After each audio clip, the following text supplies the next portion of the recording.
King of the dwarf truth, a rascal well and Granblue, Kialo's cool castle wakens me.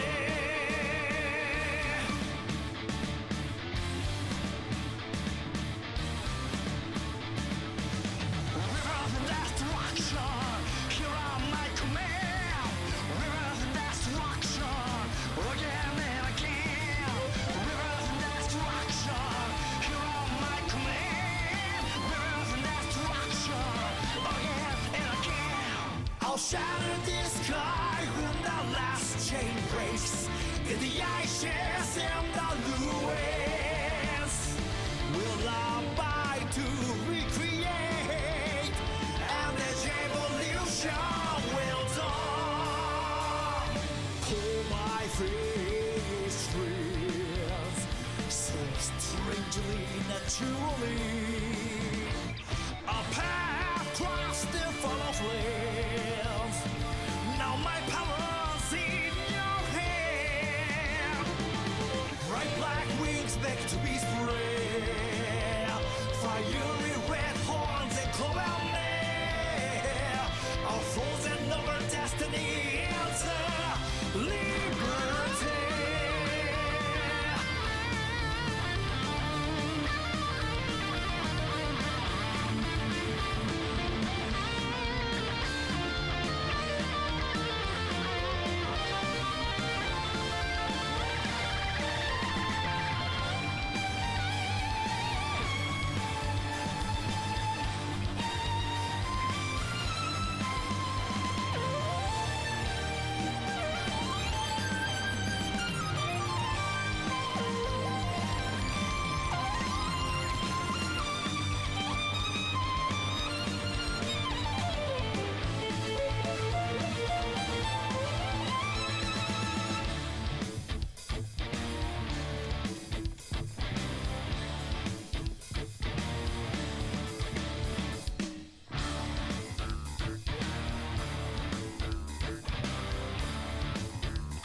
Here on my command, rivers and destruction, again and again. Rivers and destruction, here on my command, rivers and destruction, again and again. Are shattered to the sky, better back in place, or are they better way they lie? How outrageous will that be?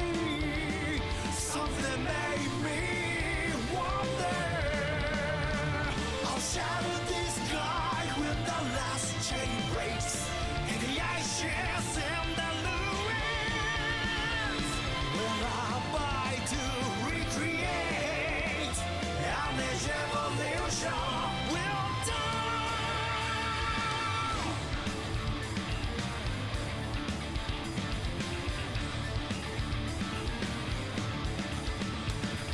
Rivers and destruction, beyond evolution. Rivers and destruction, on the horizon. Rivers and destruction, here on my command. Rivers and destruction, again and again. Rivers and destruction, here on my command. Rivers and destruction, again and again.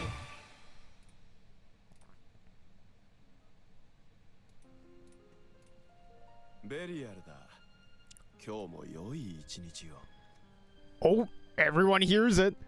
Let's get into the action. Welcome everyone to Vortex Gallery Online 2024 Granblue Fantasy versus Rising for Japan. This is Zoe talking to you here, and I am here with Shuabo, or Mert's friend, or you can know. Hey, introduce yourself. Oh, your mic is muted. Hey everyone, how's it going? It's Shubu here. Thank you so much, Z, for having me. Excited for these games. Excited to have a good time watching some cool Granblue Rising. Lots of really exciting players to watch in this bracket. Should be a good time. Yep, give me a second. Let me fix the stream title. For some reason, there is some error. I gotta put it back in. It's on test, so I'm gonna turn it back on. I gotta change it. But anyway, today we got some of the really hype players coming on. You got your typical Barutorek, Shosan, and all those players. You even got Mirazu and Jin starting up. So maybe Shuabo can introduce some of the players he knows while I put in the title win stuff. Yeah, so this first match we got Mirai's and Jing is like, this is a very funny first round, which is just the nature of some of these brackets with like kind of random seeding. This is like honestly something you could see in like the grand finals, honestly, of this bracket. But it is round one. Mirai's, of course, rocking the 6 most likely. Probably, he is a bunch of characters, but he's like probably best known as just like a long time 6 player from all the way from vanilla, and like one of the players that really like stuck with playing 6 all through the lifetime of this game, which is very exciting. Has a lot of like kind of 6 specific stuff, but more specifically just experience with situational awareness and like very strong game sense, I would say. And Jing, obviously a multi-game specialist, Evo champion from 2022 for Melty Blood. I was there in the crowd watching him. That was really exciting. Right now, most likely rocking the Catalina, who is super strong in this current patch of the game. It fits him, and it really does, I think. Yeah, I mean, he was playing this character before too. He played a little bit of vanilla, and he was playing this character, and he also played this character for a bit at the launch of the game, of course, switching over to Nier once he realized she was very strong, who is also a character that fit him, but now he's back on the Catalina, taking advantage of her really strong tools. Yep. One thing I really like to highlight is really the diversity of players, and even though this game was stereotypically a very footsies game back in vanilla, that's why you got like one-sided dominance, but not by Fairy. It was there was this phase by Fairy. there was one. It was Mochi that's absolutely ravaging everyone. That guy is insane on defense, honestly. But now we got Kasa Usagi repping the defensive Fairy, and he's like really crazy. And speaking, going back on topic, we really have a diverse set of playstyles coming into Rising. I think it is, although like it can be polarizing in terms of like how aggressive the game is, I definitely think it brings more people in, and that's really value. You have Mirazu, which is like, even if you said they played from vanilla, people wouldn't recognize them as much as they do now, especially from Mirazu's performance in Senzan. Like super aggressive player. If you played against them in rank, you're like, holy crap, they are jumping so much. They are just doing dives on cooldown, and I swear they somehow the emergent gameplay just combines together, and like, yeah, we're stalling for cooldowns in the moment. That's how we play Sheiks. We're stalling for dive cooldowns. We don't really have to play neutral, even though we're really strong in neutral anyway. That kind of thing. Yeah, I think like talking about like aggression, I think like obviously Mirai's is like one of those players known for like crazy aggression, right? Like we also have rookies in this bracket, and I think he would probably be considered one of the more measured. Like obviously 6 as a character is just very aggressive in general, and rookies is a very aggressive player, but I think he's a lot more focused on, like, don't you think? Yeah, it's very timing snipes kind of thing.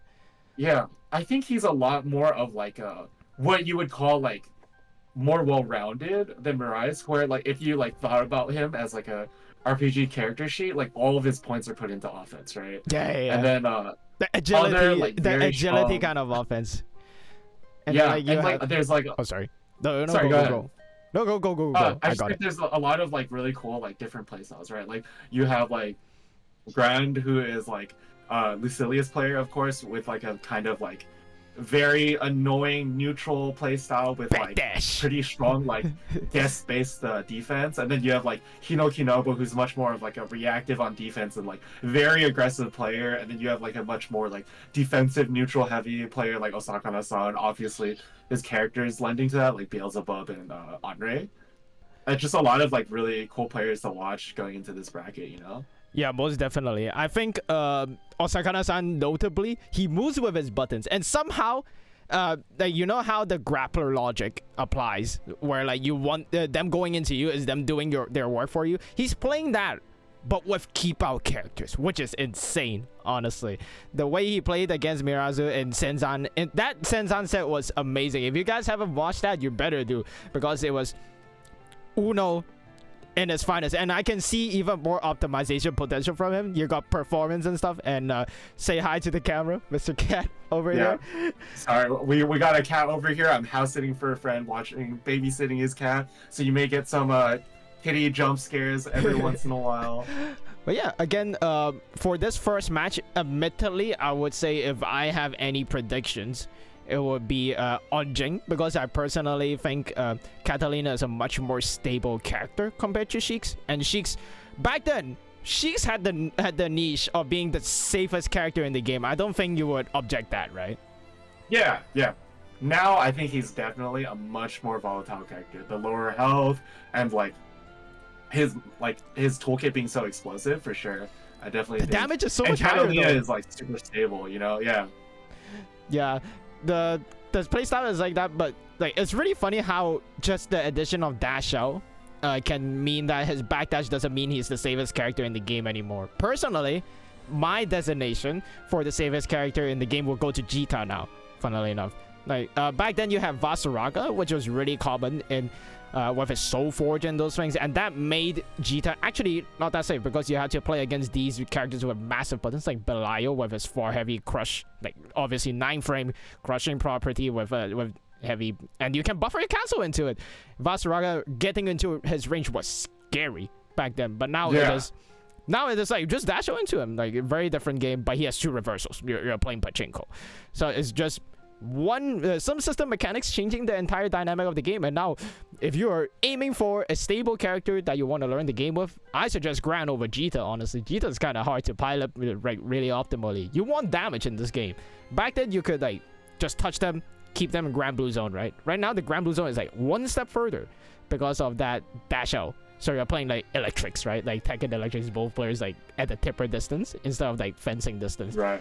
That's why you don't see that many Virus around.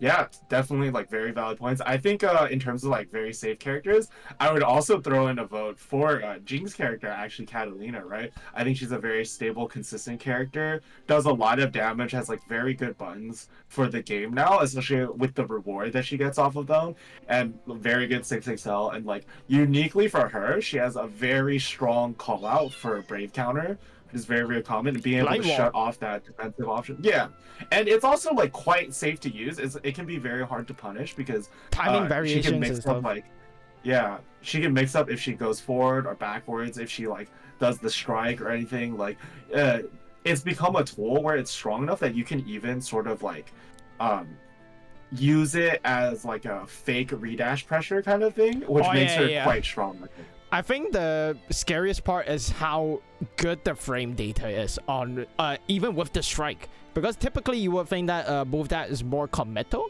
or like generally good reward. For example, button into release similar to Gran's rebeat kind of quote rebeat pressure would be quite unsafe. Right. But like actually, on block, on backdash, it is super hard to punish. And in matchups like, I'll be honest, the Ladiva matchup is extremely rough because how slow ultimate lariat is. You cannot chase it down. You really can't. You have to commit the moment you go. And the problem is, if you call it out early, you get framed, you get hit. Not even for counter it, you get hit by that 2M. You're getting sent to the corner. It's a 2-hit confirm. You can dash cancel that thing. Yeah, exactly. So now we're going to our first match. Let me make sure that you see the match. Boop. Okay.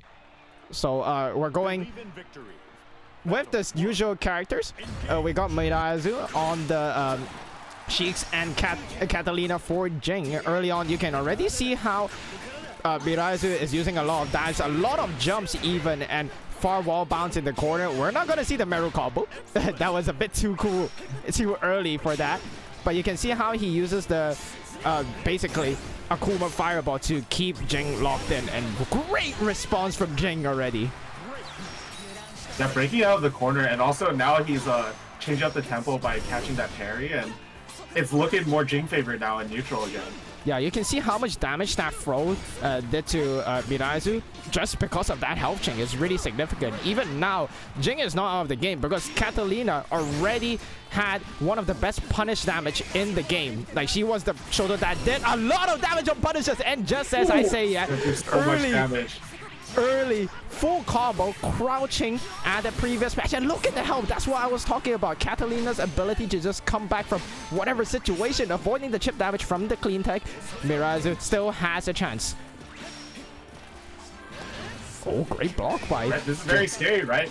Jing is at more than one throw's worth of health, while Mirazu is at one throw to death, right? Yeah, exactly. Ooh. Oh, there we go. Yeah, great dash out from Jing. Mirazu has been doing Rekka 1 into backdash a lot. I like that Mirazu is using the medium one usually. And of course, Catalina has the buttons to punish dash him. 8 button and 7 frame buttons on the mediums available. Nope, can't dodge that. Well, too slow on the spot dodge. That usually is a punish, but he's just a little bit too slow to catch it as a punish. Yeah, players usually have to pay attention to much more in Rising now. And again, I really like the choice to use the medium Rekka, because a lot of Sheiks is just autopilot to the light one, and it is gapless, so it doesn't provide much pressure. Mirazu going for the offense, wants to open the opponent up, making the mind games with the 6XL. That overhead kick can catch the dash outs really well, and of course... another poorly timed spot dodge, and Mirazu taking that second round. Yeah, lots of resources remaining from Jing, but you can see how Mirazu can easily control the pace of the match. And of course, again, Catalina's great punishment game. Yeah, she's always gonna get, basically always gonna get punished against that 6XM, which is a tool that Mirazu really likes to use. So it ends up being hard for him to use that tool he always uses. Yeah, that's a lot of damage. Huge buffer from the far L. Historically, one of the best far Ls in the game, discounting the crouching. Especially when they can combo far L into 2M on counter hit. Jing playing a really solid lockdown game. Mirazu actually able to move a lot, but Jing is giving himself a lot of buffer space to react to his approaches.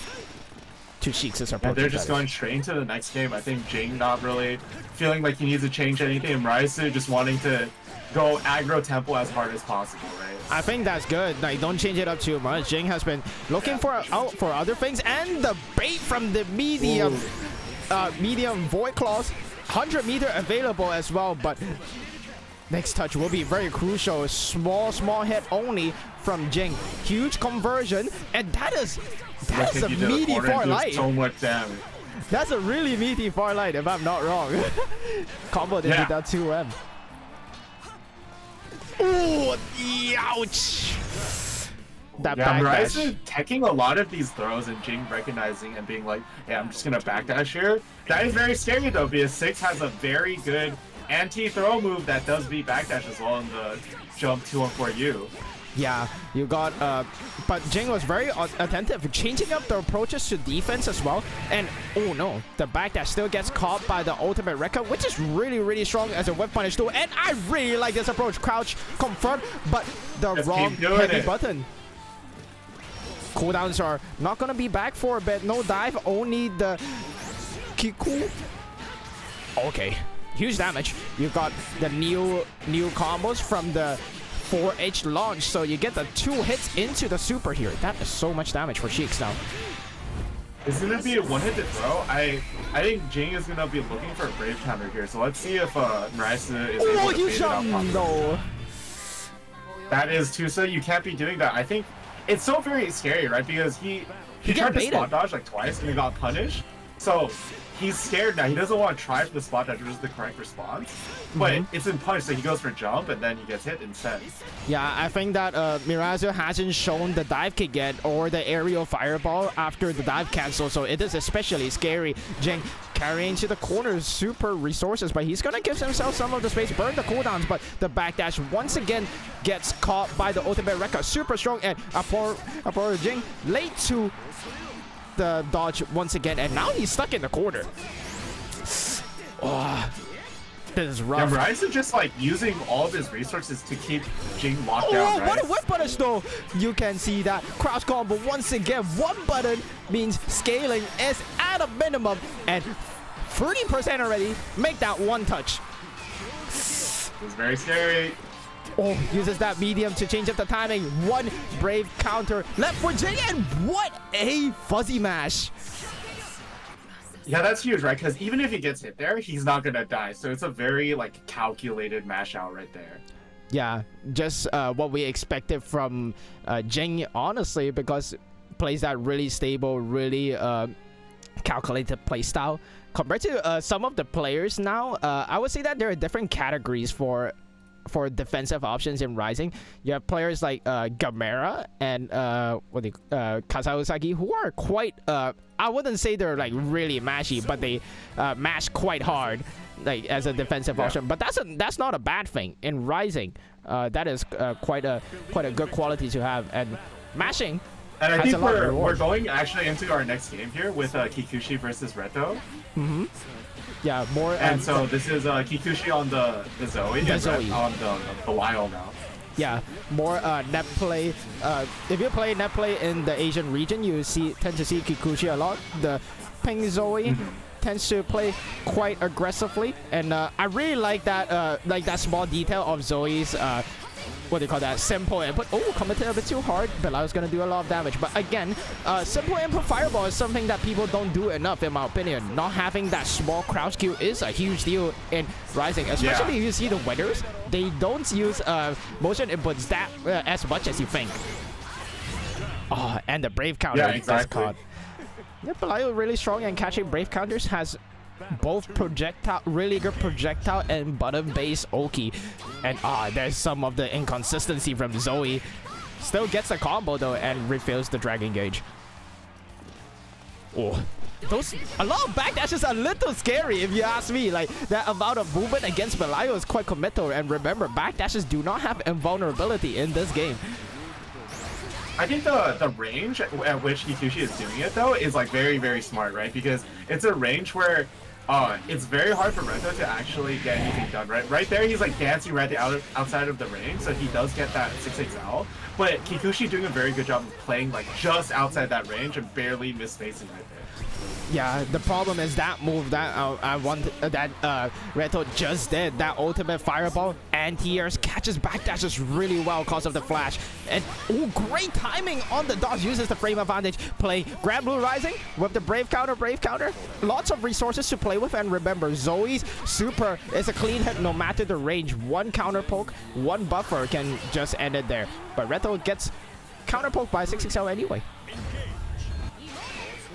Yeah, very big right there, where like Kikuchi is putting himself at a very low health and low resources, but Reto just getting hit in neutral and costing that round, right? Yep. Oh, sweep and slide. Wow, the backdash was just on time for avoiding the ultimate Asmodeus. +5 on block. Super threatening for Belial. And of course, one of the best dash outs in the game. Will he go for the ultimate combo? He will. Super efficient forms of damage. Oh, he drops the unclean hit. Oh, he drops it. That's unfortunate. He brings him to the corner there, and he has all cooldowns available if he landed it. But now, Kikuchi has the advantage. Burns the EX cooldown. He's gonna have such a tremendous reward. Does not hit. Confirm the whip into Grand Order. Oh no, that mistake definitely cost him. Oh wait. Oh, doesn't have enough meter for another. He did DP there. Raging chain. I thought I thought he would DP on the far heavy 1 buffer. Oh no, he's panicking. He has no cooldown. He got the fireball. Does not confirm. Super. No. Gets that. Oh, punishes the Reco with the 2L. Yeah, 5 Yeah, frames. right there, a little bit of spaghetti at the end. I think Red was a little bit confused right there because he expected to have enough meter for that second bridging train. And when he didn't have it, he got mixed and wasn't ready to win by chip. Yeah, looking here again, Kikuchi playing to that far heavy range, which is really good because a lot of you can really make a good fireball. Guessing game it as I say that. Reto guesses wrong. We get the dust of combos. Will he go for the super right away? Nope, he will go for the 2 for the meter advantage, yeah. Oh no! So right there, that 5U, I think it was definitely a attempted sweep. As a Blau player, I'm very used to that happening. You try to get a 2U, actually get the 5U. Yeah, but I think it's also a good decision against Kikuchi, who does projectiles a lot of dash outs as well, and dash 5U being 3 frames parry. Like that's a 3 frame startup parry. It is crazy. You can react to a lot of things if your reaction is fast enough. Oh, gets tagged once again. Those 6XL is so precise, so tight. But he's not going to get a large combo from this because it is Tipper Dasha uses resources quite efficient in the end. EK. I like the walking. So much dragon meter to work with here, yeah.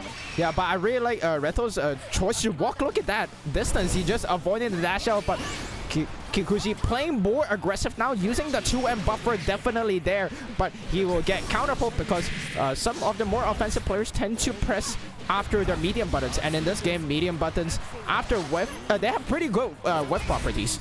The recovery is quite fast. Really bad position to be against Zoe, even as a Blau. Yakiarai! Remember, Grand Order is a thing, but like, never mind, just a dash out. And that will be the equalizer for Kikuchi. Yeah, simple combo just to finish off. So like right here in neutral, what I'm noticing is I think Red is running into a lot of these Zoe buttons, trying to like close up that space that Kikuchi is playing at, right? And so it's very serious. Like right there, Kikuchi making up that space and then making him run into buttons or doing a 6XL of his own to hit him, and Red trying to get out of this like neutral vortex, right? I think one thing that Red hasn't used too often to catch Kikuchi's moment is actually just raw Asmodeus. In those moments, he can get that small knockdown advantage, and you can see he's moving a lot, whiffing a lot. Asmodeus is the tool to catch people moving too much or whiffing too much, like counter poking, aiming for buttons. Yeah, nice try over there.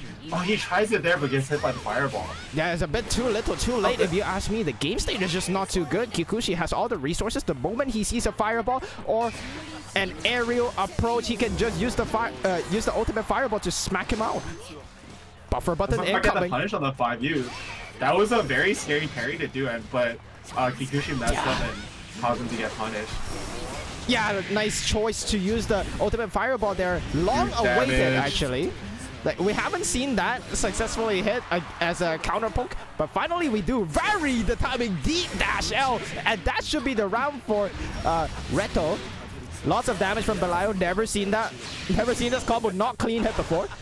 If you've ever seen a Belial not clean hit a super or Lemegeton, please report to the local agency. That is a rarity.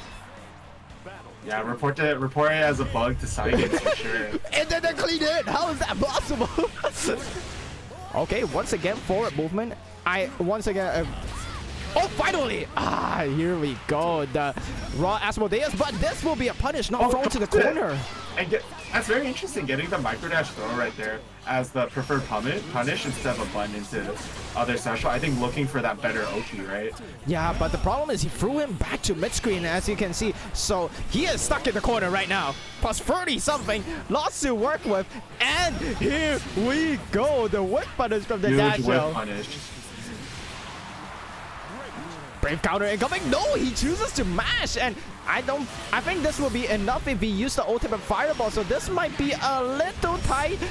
Okay, who am I kidding? Okay, never mind. I was very right. close. No combo limits. Yeah, I think there was a way that he could kill right there, but he didn't go for a very optimal combo. 51 meter. Remember, he is not at chip range yet. He still has that magic pixel. Grand Order coming through, easy dodge. Oh. Nope. Yeah, a bit of a choke by Kikuchi, and I feel like he was definitely feeling himself quite a bit, moving quite a lot. But hey, it did work out early on, and like really define the pace of the match. Unfortunately, Reto just playing Belial is some character that you just can't move too much against. He has some low tools. We didn't see too much of that because he was playing outside that range. But the implication of Asmodeus and his really strong fireball, like Goetia, probably one of the best fireballs in the game. Zoe, sorry, like the guy also has a really strong fireball. You have to deal with that, and unfortunately, Reto just handled the situation well, bringing it back.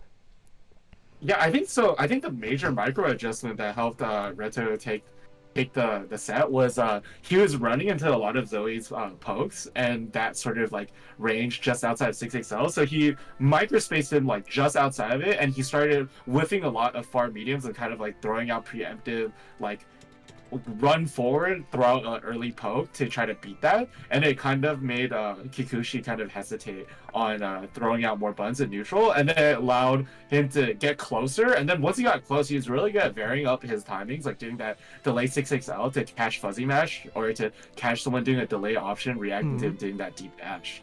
I think one thing that Kikuchi did not represent was actually fuzzy light button into Raging Strike. He has been going for mostly raw directly or just calling out with the mash, which is not a bad thing, but it is very difficult against a Belial. Belial has many tools to crush just direct mashes in general, and sometimes his quote frame traps, even though on paper your frame should beat him, but at the way he spaces himself, a lot of direct mashes actually just don't work. Most famously, 2M into far heavy. You would think that your light button can stop his far heavy from advancing, but by the time he reaches you, your frames are already like, they're done already. You're gonna get crushed by the active frames instead. Next up, oh sorry. Up next we have Yamana and Yoshita, two players I'm pretty familiar with. Yamana obviously on the Gran, and Yoshita on the Cagliostro. I think he is the Gran to watch. Like, again, sorry, but like everyone thinks you're a Jita player instead. Yamana is the primary offensive Gran player, I would say. Maybe Galian, but Galian is like the DP maniac, I would say. Yamana really loves that dash out and the 2M. Look at that. Ooh, great reactions, and that's Yamana for you. Like, a lot of offensive openings he will take. He is not afraid to go for the resets, the deep dash. The mind game's already kicking in. Wait. Yeah, this is a matchup that I think both are very familiar, right? Like, these two play together a lot, not even just like on ranked, but these two are like sort of in the same region. The first time I met either of them was actually at the same local. Nice. So these are very familiar with how each other play, and are also very familiar with the matchups, which is sort of a rare matchup nowadays. But these two definitely should showcase how you want to be playing this matchup. Yeah, Yamana showing off some of those 5U cancels. He's a big fan of those. He goes for buttons more than Genet's. Genet's preferred use of 5U cancels often involves medium Regenleif or light Regenleif. Meanwhile, Yamana loves going for that dash M to catch the movement. Like, the moment that you flinch, that's the offensive player's mind. Like, Genet is like, I'll play footsies, I'll poke you out. That's why I use a fireball. Yamana's like, I will catch you moving. And as you see there, early on, power raise. No, wait, whoops, overdrive surge. And Yoshida playing quite a patient poke game, has that collapse ready on hand, but a lot of these pokes are not converting too well. But they add up over time, and that's how you see the life lead. Gran is scary, yeah, though. And Yamana using this 6XM very well, right? It's especially strong against Cagliostro because it also clears traps, so you can hit her trying to set traps as well. Yeah, her punish game is also relatively lackluster compared to someone of the likes of Catalina, so I think it's a great choice that Yamana goes for it. So far, we haven't seen a lot of 2Ms, and unfortunately misses that confirm, which is quite rare from Yamana. Oh, the dash out pressure finally gets to Yoshida, and that life lead just gonna evaporate. Nice choice to not just Raging Strike blindly, just using that 2L test the waters a bit. Like, keeping all of his cooldowns just so he has more pressure in the corner. Oh, standing up a little bit too early. Wow, look at that. Like, Yamana is not blocking. He's just moving. He's looking to get an opening using that Gran far medium, and that's how you know he's a true Gran player. 7 frames, one of the best and longest in the game.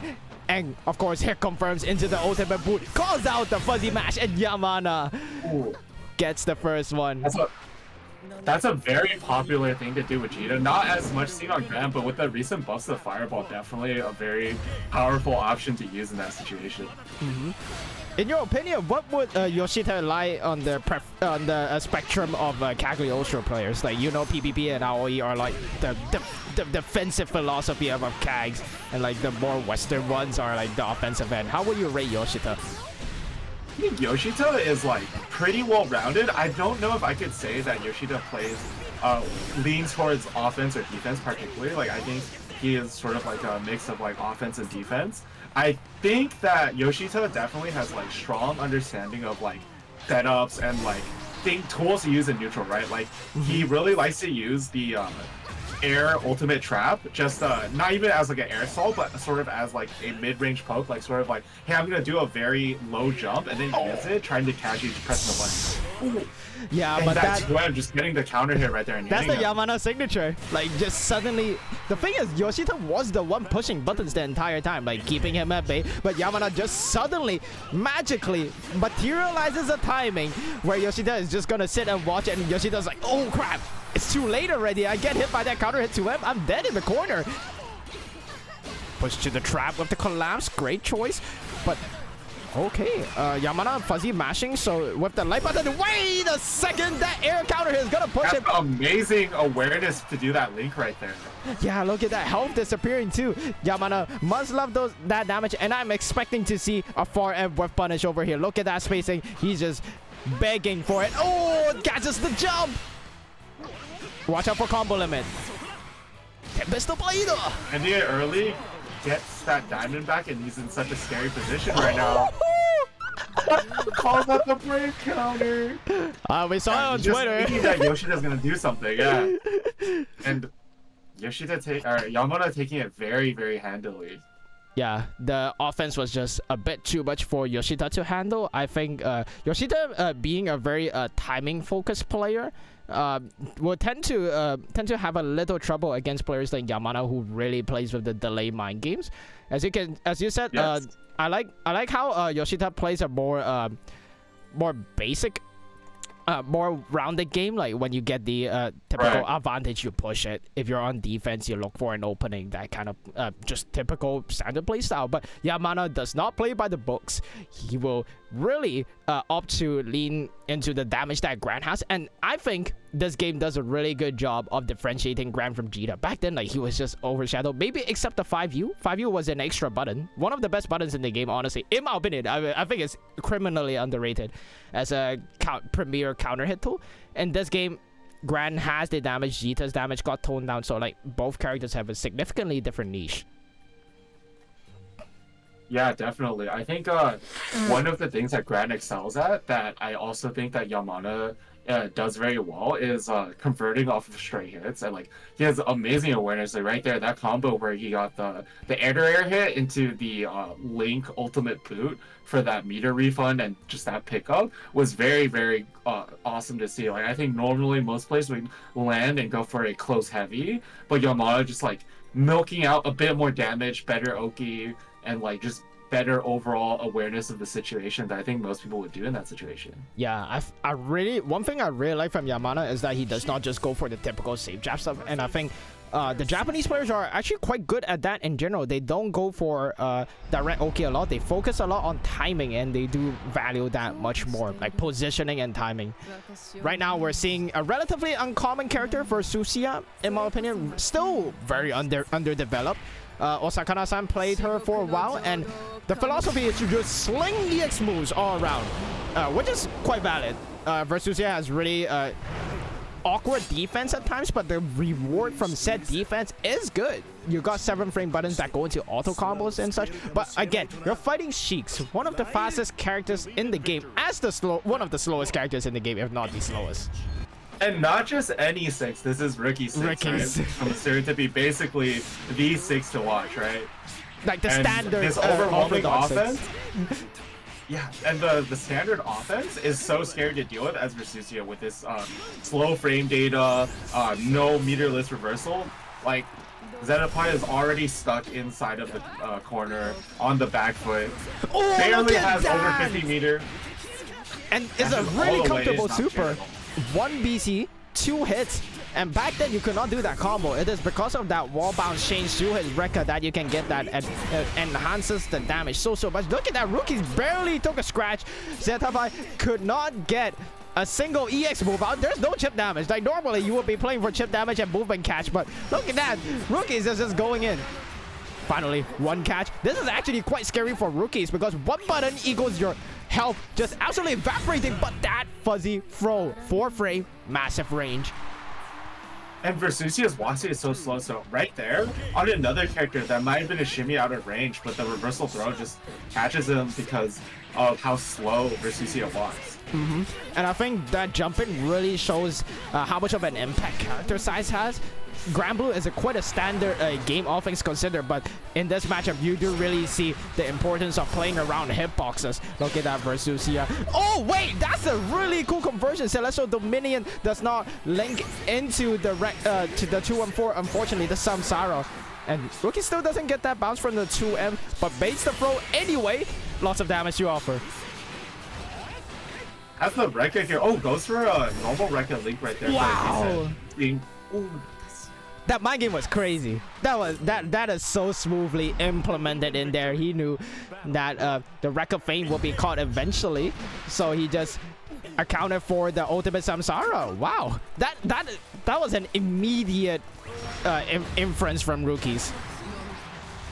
Yeah, definitely. Rookies is definitely he's a huge labber on counterplay, so I'm sure that he has a lot of character-specific counterplay for Versusia. So this is definitely an uphill battle for Zetafy. Okay, interesting combo. He doesn't go for the 2-2 heavy. Like Versusia does have a lot of combo variety, and unfortunately, that walk speed and run speed means that you cannot punish a parry from that range easily. Samsara leads to huge reward though, and this is a kill very comfortably. It is overkill. 6's health is just so low that any hit from Versusia is so scary for 6 to deal with. Yeah, and we still haven't seen Rookies catching with the 2U, and those consecutive dash outs, you usually don't see Rookies playing this aggressively unless he's comfortable with the opponent. What a whip punish! Huge whip punish right there. Hard dog down into the corner as well, and that far heavy counter hit. Far heavy is 8 frames, so it kind of renders as far medium redundant. And oh no, Zetafy with the wrong mash. The Granblue rising, trying to mash and then getting counter hit by the Raging Strike just out of range. That's really unfortunate for Zetafy, but if he got that mash though, he would have gotten a lot of damage. And look, yeah, and huge corner carry too. Yeah. The buttons of Versusia are quite strong, and I finally like to see. Oh, overruns it. That's bad. I was gonna say that he's using that orb to control space really well, but Rookie's movement was so pinpoint accurate that he switched the positions. Great confirm. No, I thought he had he would go for the Raging Strike, but apparently not. He's opting to wait there, thinking that a DP might be coming on his jump in mix-up.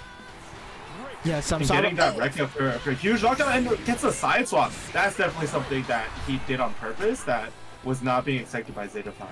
Yeah, there's just so much going on in this round. Rookies is just maneuvering around so accurate. Look at that precision outside that 4 meter, one of the longest in the game, but not confirming after that.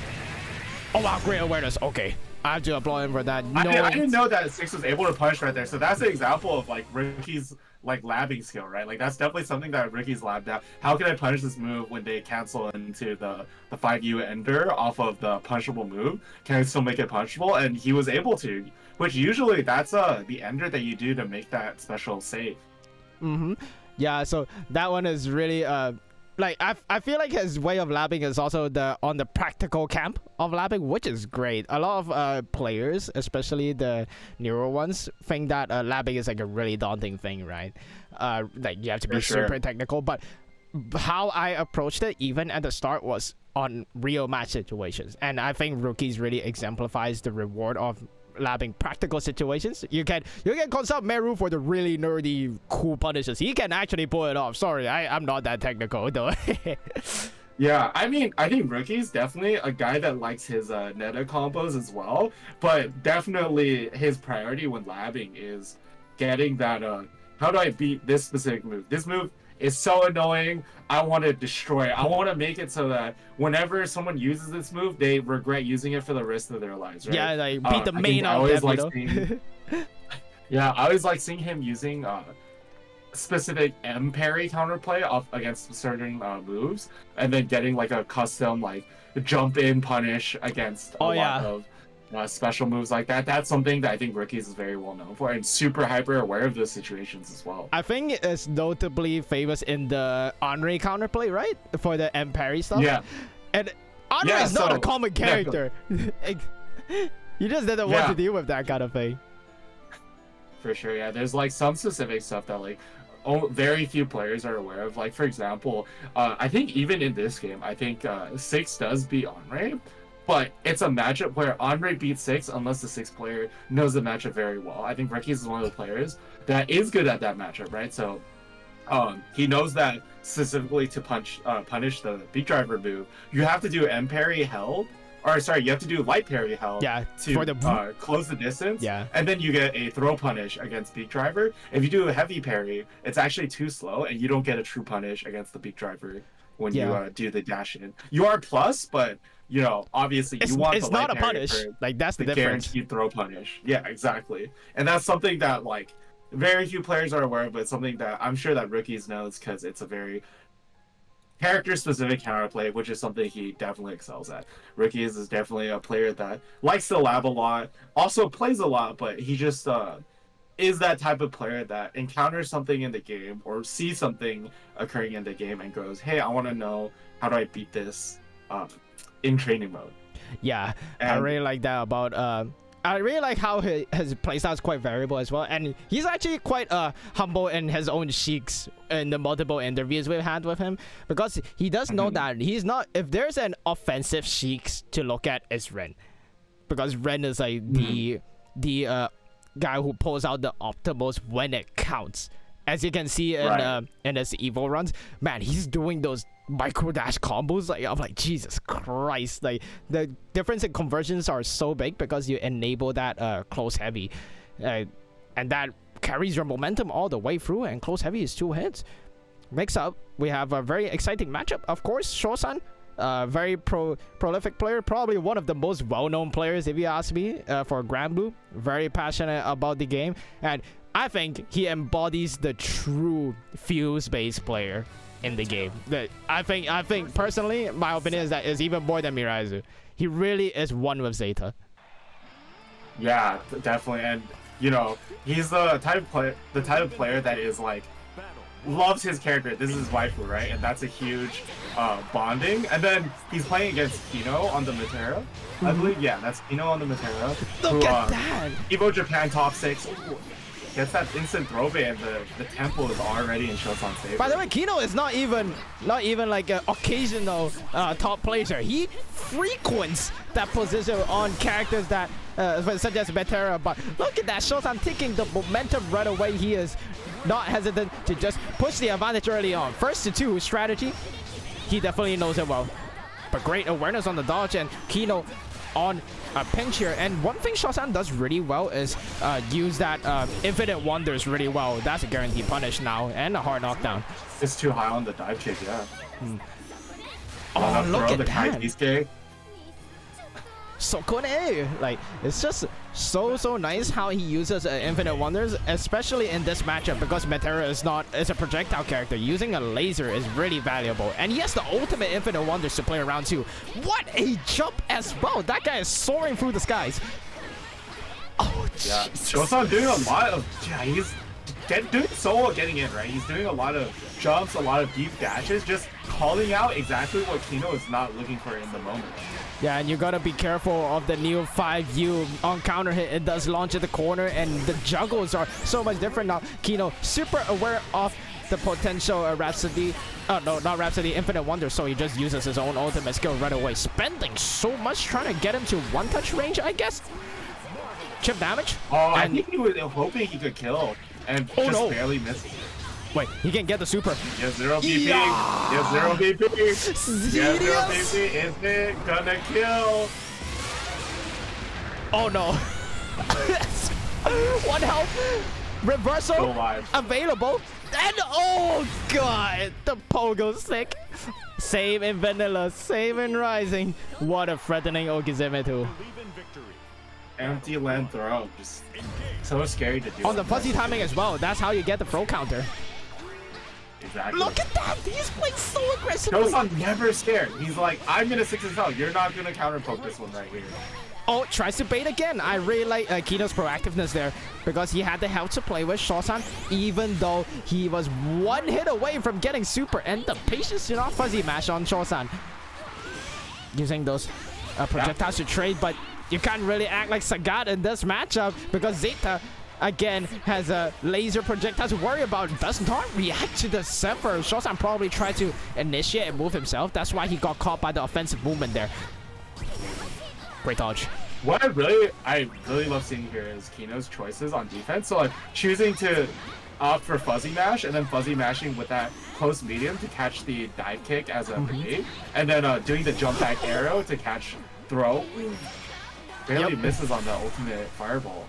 Yeah, but look at that. He's getting so much chip damage done. Great position, great backdash, but wrong fireball.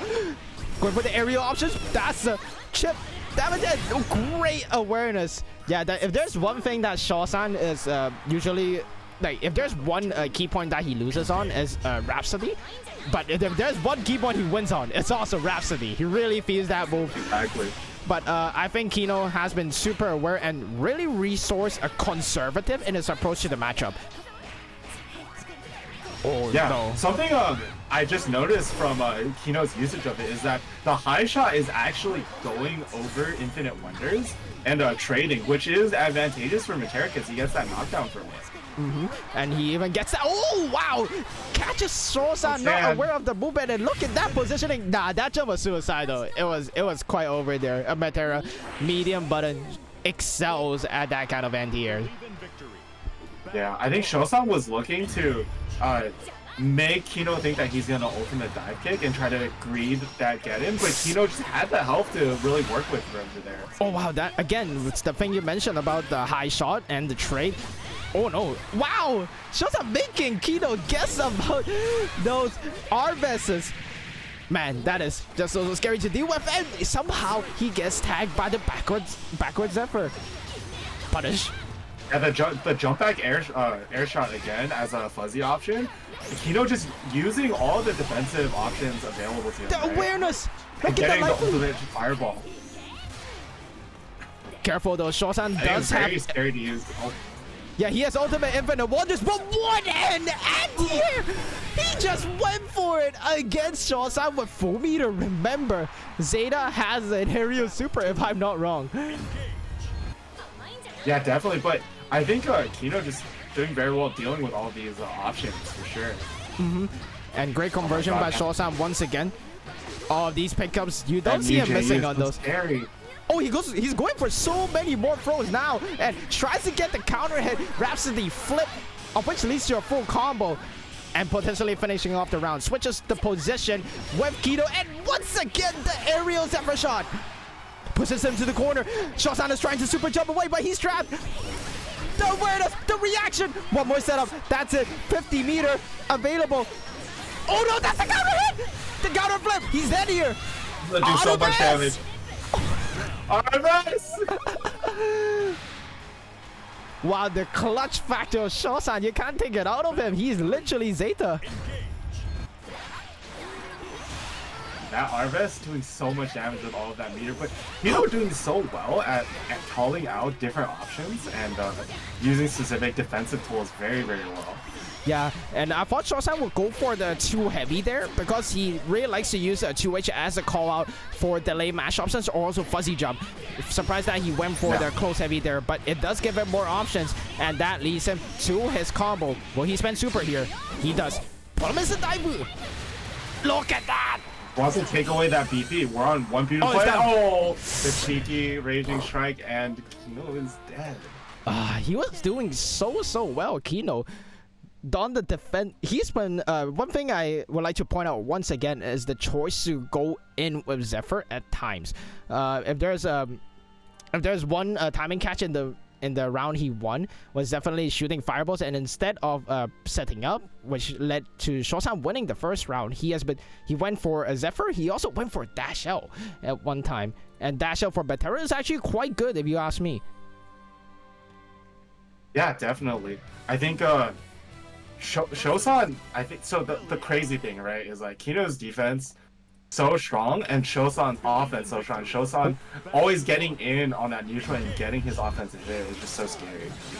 So, and for our next match, we have Osakana-san and Kashmir on the Uno versus the Belial. This is, I think, a very hard matchup for Avatar Belial.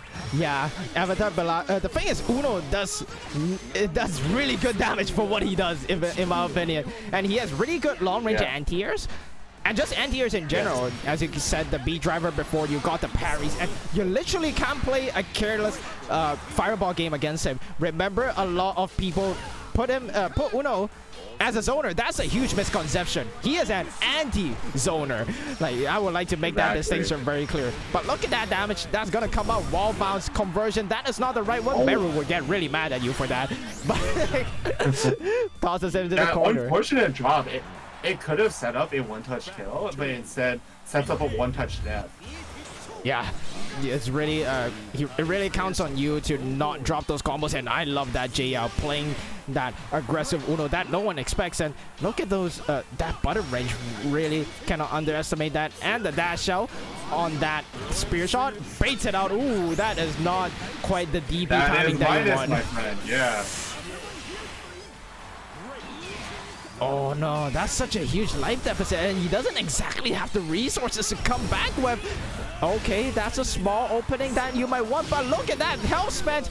Anna's gone. One more special, and it's over. True strength chip damage. That was such a strange interaction where the laser connected on the parry, so he was able to do the 5U follow-up and get the stomp, but it whiffed because the parry activated and he dashed super far away. at least they removed the inertia bug. I thought it was pretty cool.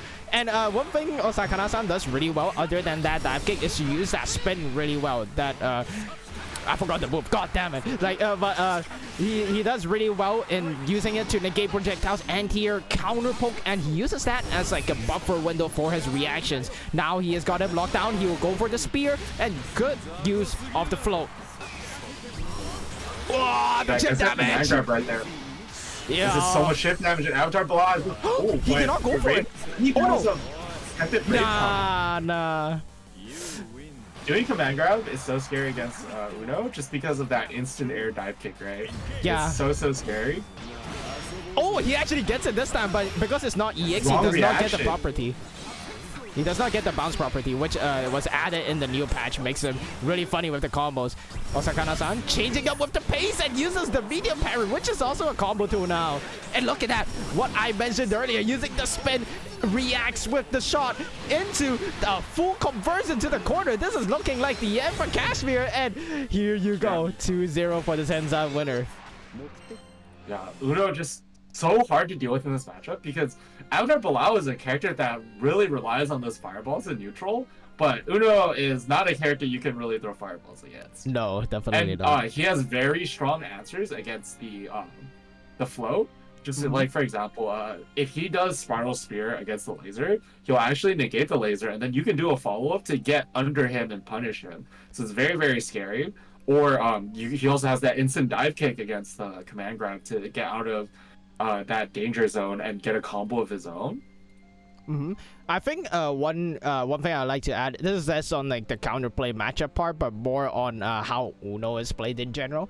One unique thing about how a lot of characters use their dive kicks, a lot of the characters either forward jump or backward jump for the dive kicks, right? Uno is neutral jump. You would like a lot of his block strings auto space him to the point where like a neutral jump TK dive kick, it's like a perfect 45-degree angle to the toes. So sometimes you're playing Sheiks, you're like doing those jump back Valstrax moves. I call it the Valstrax because like, you know, the color, like the X color is like the Monster Hunter kind of thing that is like a Valstrax rocket flying down. Like usually jump back or you do forward jump because like it gives you that, it depends on where on the screen you are really, but for Uno, using that neutral jump, it creates a unique kind of spacing that isn't exactly far enough for the far button anti-airs, and not really close enough for some character matchups. Except La Diva, like that character has 6 frame really long buttons on lights, but like characters that have really stubby like the chicken wing 5 frames creates a really unique situation for Uno on those aspects. Yeah, definitely. And one thing that we didn't touch upon, but I really like seeing from Osaka-san, which is it's a very Uno player specific thing. So as an Uno player myself, definitely something I love seeing is that it's a very kind of small thing, but I love watching Osaka-san do 6XL because as an Uno player, he has the frame perfect 6XLs, right? Because for the optimal combos for Uno, you really have to do these just frame 6XLs. So it's really awesome to watch him do like 2L link 6XL, which is like a large gap, but creates that natural gap for beating fuzzy mash, and like it looks really cool. It kind of looks like he's like moonwalking almost when he does it, which is like it's just very cool to see because like it is one of the things in the game that's left that is like kind of hard to do executionally. I know that they've done a lot to make the game more accessible, but there's one of the remnants where this is like player expression in terms of like mechanical skill, which Osaka-san is really, really good at.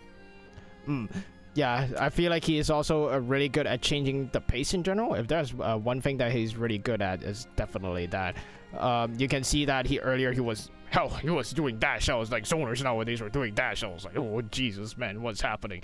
Like, definitely really good at using the frame advantage. Like, again, I would like to emphasize that Uno has frame advantage issues, yes. Like, it has hitboxes, like wonky hitboxes, yes. But once they connect on the opponent, the frame advantage is quite good. Far heavy is -3, hit confirmable, 2 hits on block. Like, you can die for it. Cancelable. Yeah, you can die for it. It's like it's like the UL nightmare. Good thing I wasn't in the fighting game community back then. If not, I would be so mad about like, what the hell? They're just copying Gamera doing like playing UL for 4M and 2M. It's like I have one button to move B4 and one button to keep the opponent away. That's 4M and 2M. Like, you got those 2 hit confirms. And Uno still retains some of those features. And coming up, we got 7-star versus Barutorek. Well, here we are. Like, it's one of the matchups, one of the players are coming to watch. Barutorek has been going through a few reworks to his approach to Siegfried after the changes. Projectile has been more of a pressure tool instead of a lockdown tool. So Sieg is more normal than before. Still, I really love Sieg for the fact that his 214 series, the Vaydragon, probably one of my best favorite specials in the game because it's a real means of chip damage in the game. Definitely, yeah. And so this is a unique matchup in that now in the current version of this game, Uno has a lot of good anti-Siegfried tools, right? Like, Siegfried's movement speed is actually a huge detriment in this matchup specifically, and his fireball is a lot weaker against... Yeah, his fireball is a lot weaker against Onring. What he's got to do, though, is that Bartorek is very, very aggressive, so if he gets in, it can be very scary to fight him. So definitely use those fireballs for pressure instead. But look at that, Sieg's movement speed. You can see there already creates a gap potential with punish points. Like, you might not see them. So Barutorek needs to take advantage of this opportunity. Catches him probably trying to do a reversal. You saw that low warning there. Barutorek's preferred combo, not 2H into 214M. The M Vaydragon, it does to EX Vaydragon, and I love his usage of the ultimate fireball. He has been working on that quite a lot, but that's a huge opening that he left out for 7-star. He's gonna get that combo, and look at that chip damage. Sieg has no easy way to get up, but look at that clean hit. Don't jump. I have got the super again. Yeah, this is actually. Oh no. Vaydragon is gone. The DB is made it. He has definitely the meter to play around us. Ultimate. Oh my god. Again, yeah. Very, very nice optimized combo with a 100 meter to get that DP specific punish. Yeah, the way to play Siegfried is just so different now. You have to really slog through this match, and as you see, the beat driver really deleting the projectiles as intended. That was kind of his function and niche after all. And again, Onrei's Ogi situation is not bad at all as he hits Barutorek with the neutral jump dive kick. one more into. Oh, I thought he would go into the special right away because he didn't have enough for the super. Barutorex still a huge life deficit, not using the ultimate Orkan to push him to the corner. Still does with the blockchain, but again, with punish, that is Zeke's movement. Yeah, that was a nice walk back into the far light EX spiral spear, but didn't quite get the link. Oh my god! Went for throw, I believe. Yeah, so this SSB is gonna connect. Yeah, it's a really popular option from the MT option, but he still has plenty to play with. That's so much meter, and the spear goes down on his head. That's the third parry in a row he's hit. Yeah, I feel like the main problem about Zeke in this in that situation is that he has no tools to directly counter BC. He also has really he's really dependent on the usual stagger pressure, so you're vulnerable to the typical reversals, especially parries. And look at that, the fireball change is really putting on the dense forest pressure, but still getting the corner combos down. Great micro walk timing, getting some chip damage from the throws. Gonna use that dash out. Aggressive Barutorex playstyle. Gets the parry out. I think that's fine. That's a lot of resources gone as well. Yeah, that was right there going for the 5U, expecting Brave counter. Ooh. Reacting to the spear. And nice delay. Wow, that was so long as well. And we're back online. Barutorex, the offensive, the de facto Zeke. Yeah, definitely. 100%. Just really good at catching his timings, waiting long enough until you get very antsy, press a button, and then you get hit. Oh, surprised that Barutorex with the 2-1-4L. Yeah, he probably chose to fuzzy walk or fuzzy dash, and I like that conversion. I think he was actually trying to mash out to prevent the Uno player from going for extra plus frames that are fake, like EXP driver. Oh, that's true, but look. Yeah, getting that high combo, that's the new thing they implemented, but not going for any chip. He wants that conversion potential on board in case he gets any damage down, especially when he can get the super. Close heavy fireball. There'll be a lot of damage. He's -1 BP could it's a kill, definitely it's a put kill, him it's a kill. at least one touch. Yeah, oh yeah, he's super dead. He's more than dead. And Zeke does really do a lot of damage from a dash out combo considering the amount of hits he does. And oh, are we seeing a character switch? Let's swap back a bit and just go over the match once again. Barutorex, I honestly think he doesn't need to swap. That's my opinion. I'm not the player. You don't know the mental state, or if he's like a counter pick kind of player. Because some players have a lot of characters in their deck, and that's completely fine. And ooh, interesting choice. I think this is an excellent matchup. If you play to the same degree to the Uno, this can definitely help. But can he? That's the real question. It will be the Lucilius with against the secret. Wait, why are you using superlative weapons? You're not supposed to use them. Go fix your grid. Ban weapons.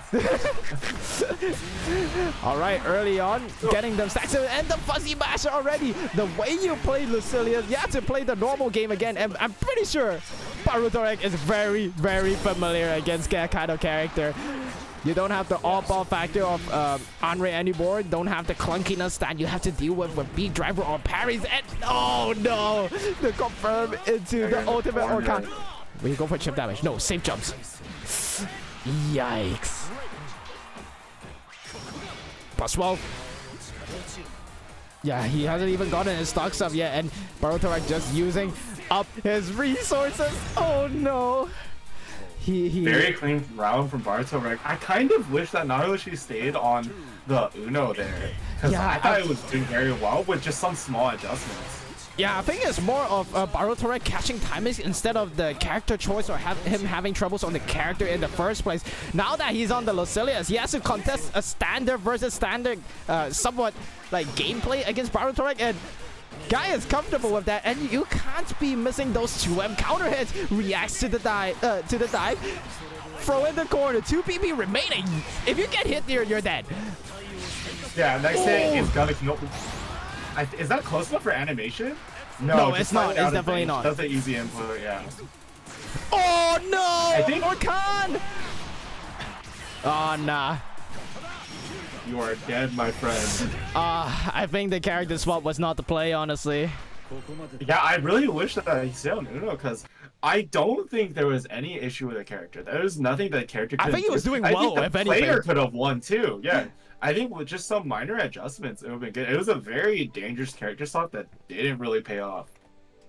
Yeah, it's really just the timing catches that Baruto right there. He had to work hard. Like of course we got the spectator Sharingan, right? Like we get it. Baruto had to work for that opening, that delay to 2L far out. That was super delayed. That wasn't even like a small delay, not like fuzzy catch like the second layer. He's like waiting for the max. He's just catching players directly. It's not even that. And I wish he stayed on the Uno. I thought his reactions to the fireballs were good. I also thought his anti-airs were on point. Like, Baruto rarely jumps, but on those jumps, he did get the reward that he needed. And he is much more comfortable with those straight hit conversions in the corner. Like, he is much more better. Like, he's much better with the cooldown cycling, if you ask me. Yeah, definitely. I think the big thing was that I feel like Nanahoshi was actually winning in neutral. And so it's like, yeah, he is, and that's a hard thing to do against Baruto. Yeah, it's like, do you want to swap characters? When you assess what's going on from Nanahoshi's end is, I'm losing on defense. Do I want to swap to a character with worse defense? Because in this situation, Lucilius does have worse defense than Honor, who does have a meterless reversal. Even though it loses to throws, it's still a meterless reversal and like great anti-fireball tools, right? Yeah. So it's like both of them very kind of weird of a character swap. Yeah, like both. Like, actually, he has free ultimate tools to deal with. He has reversals. He has a parry reversals, anti-fireball parry reversal specifically. And then you also got Beat Driver for long range pressure, which can be plus and forces a mind game. But here we have the reeling thing. Do you play reeling? Yeah, so quite a bit, yeah. Yeah, we got the Manaming yeah. And finally, we see Grande. Probably the most prolific Lucilius loyalist. And look at that. Guys, it's the refresh animation that Lucilius does in the game. The sword materialized. And again, Grande plays, we talked about Grande quite a bit. And we both have the consensus that he plays the low risk, but at the same time, he doesn't. He takes advantage quite hard once he has it, but he plays kind of bipolar, somewhat like PL Balrog, if you ask me. Yeah, I think the big thing is, on defense, I think Grande is a very unpredictable player, and in neutral, he's a very consistent player, which he's talked about his philosophy, right? Is that all he wants to do is hit blade level 5, which he's about to do, and now he's cooking. But Yamana's already almost dead, so it's not like it even matters. Yeah, he's so comfortable with the situation. Chip damage, oh, that's rare. That's actually a rare thing you see from Grande, not real. Wait, does it hit? No, that's the spear. No. Grande has so much help, he's choosing to just wait there and see what happens. One thing I was say, unusual thing I say is that he usually is really sharp with the Axiom reactions, but honestly, when I played against him, his neutral was can be kind of shaky at times, and I think Yamana has a chance to exploit that. Yeah, definitely. He's not exactly catching timings. He's a very objective place player, very game plan player. So his strings can get a bit predictable at times, as you can see. He's just throwing cooldowns non-stop. So I think Yamana might be forfeiting this round for a bit of info, but with the right risk taking, he can definitely bring it back. Yeah, for sure. Look at that. That was very cheap. He whiffed the sword slice and then pressed the button immediately, believing that Yamana wouldn't be ready to whiff punish a special move. Yeah, the guessing game is that there are 2 hits. Yeah. Yeah, that's Yamana really rough. 0 BP, next hit is gonna kill. 100%. Oh, wow! That is the raw M hit in the corner. That is so cheeky. And you know that Yamana has a lot of M boot tricks. He got like fireball, M regulate into whiff power, whiff overdrive surge into meaty boot. Like, guys, unpredictable as hell. And goes for, of all things, I think he was going for a reversal. That's why he got hit by that actually. Yeah, exactly. And Yamana didn't have any specials to link into, so he was like, I'm just gonna end in the low, keep it safe, and create an RPS situation for myself.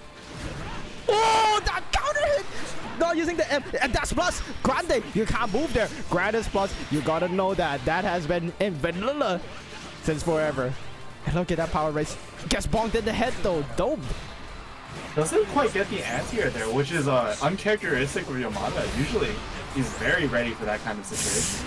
And now he's stuck in the corner. Lucillus is blade level 3. Oh! Very scary. I think he went for the grab. No! That's too slow. That's too slow. Yeah. Yeah, might be gotta watch the footage frame by frame to see if he Kara canceled anything. But Axiom is gonna finish him off. That is overkill. That is more than enough damage. Lucilius level 5. I think Yamada is still in game 1, even though it looks so close, you know? Yeah, just as you said, I think Yamada can definitely bring him back, but he is quite twitchy right now. You can see that dodge, and now he's already in the corner. He's mashing outright. Okay, I take it back. I wasn't familiar with this game. Jesus. Hard knockdown. Good trade if you ask me. But yeah, level definitely. 2, I think Yamada has to end it with this sequence. He can't allow Grande to take any more turns, but he is doing that. Oh no! Getting blade levels. He's getting. It's already too late. The next special is gonna get him the blade level he needs, and then he's just going into level 5 next. Flip. Keep it simple. He's doing the easy combo. He knows it's gonna kill. So That's much too damage, late. so much corner carry. He had to win off that sequence in the corner. There's no choice. Yeah. 6XL. Grande, a very momentum-based player, right? And right now, Grande has all the momentum in his favor. I love that dash out. Good timing. But look at that. He has no cooldowns. Yamada might want to take the rush there, but he was late. He noticed the cooldowns late. So he mashed the moment he got it. And the conversions are back. On deck. Oh, Jesus. The Granblue handshake. -6. Oh. Minus frames. Punishable move DP. Let's go. 5 levels. You can't throw any fireballs. You can't jump. Axiom on deck. Not anymore, though. He can do it too. Minus move into DP. The trade. That's huge. Wait, DP again. No, he was respecting that. Yamada. He's turning to his Twitch reactions to overdrive, but he's dead here. 2M. Not needed. Not even needed the 2U. My bad. 2-0. At level 5 is just so scary, yeah. And Grand taking it 2-0, that was a very scary game to watch. Stressful game. That sequence in the corner with like 4 throw-whiffs in a row, and then punishable move into DP, into Grand doing minus move into DP. It's like copying each other, like they're like monsters mirroring each other. It's kind of crazy. Although I feel like one of them was using one of them while they were like Ipo kind of like boxing style. Like Grande was on the flicker. He's like the hardest matchup for Ipo ever. And definitely Yamada, he was playing fast. He wasn't even playing slow. I tell you that much. The main problem is how Grande just reverses himself out of the situation, and with that far medium, it's so hard to maintain pressure, especially in this game. Like just Granblue in general, the nature of the pressure will push you out, and it requires quite a right now it's less commitment. It's still a commitment nonetheless, and especially when the button is 7 frames, there's not much time you have to re-engage and maintain pressure, so you had to go for the mind games right away. Yeah, definitely. And so it's looking like up next we have Baruto Rec versus, I think the bracket's not super updated. If I had to guess, Shosan? it would probably be Jing or Shosan. Yeah, that's what it the projected bracket is looking like. But can't tell because it's not fully updated, so we just have to wait till whoever shows up shows up. Yeah, Baruto Rec against Shosan is one of the most I'm pretty sure is one of the most posted matchups online. At that point, they're just playing players. They're both so popular. Like at the beginning, Baruto Rec was just like on every single VOD every day, and Shosan is Shosan. Like he has been there since the dawn of time. Remember, like there's the Gake Genkyubu, like that channel with the rainbow text, like the Odo channel with the one that posts short movie a lot. Like they love short movie. The one that posted posted Shark Movie. It posted a button check once, actually. I remember, between a Shark Movie and a Lancelot player. I want to say it was either like JFK. I think it was JFK. I remember watching that. Yeah, JFK Shark Movie button check posted as part of a first two, which is always very funny. It happens when replay scrapers. How are does he kinda, get like, so many air grabs? automating it, right?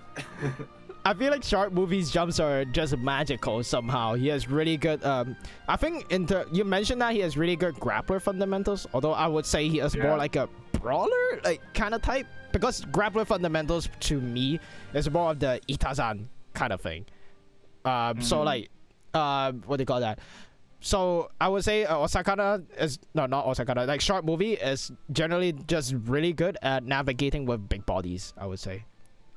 Yeah, for sure. I think, specifically to talk about your point on Shark Movie, I think he's really good at spacing himself to get optimal whip punishes to get those grappler jumps. So it's looking like it's Shosan Bartorek coming in. So that means that Shosan was able to beat Jing. And this is winners round. So this is semifinals. Yeah, this should be semifinals.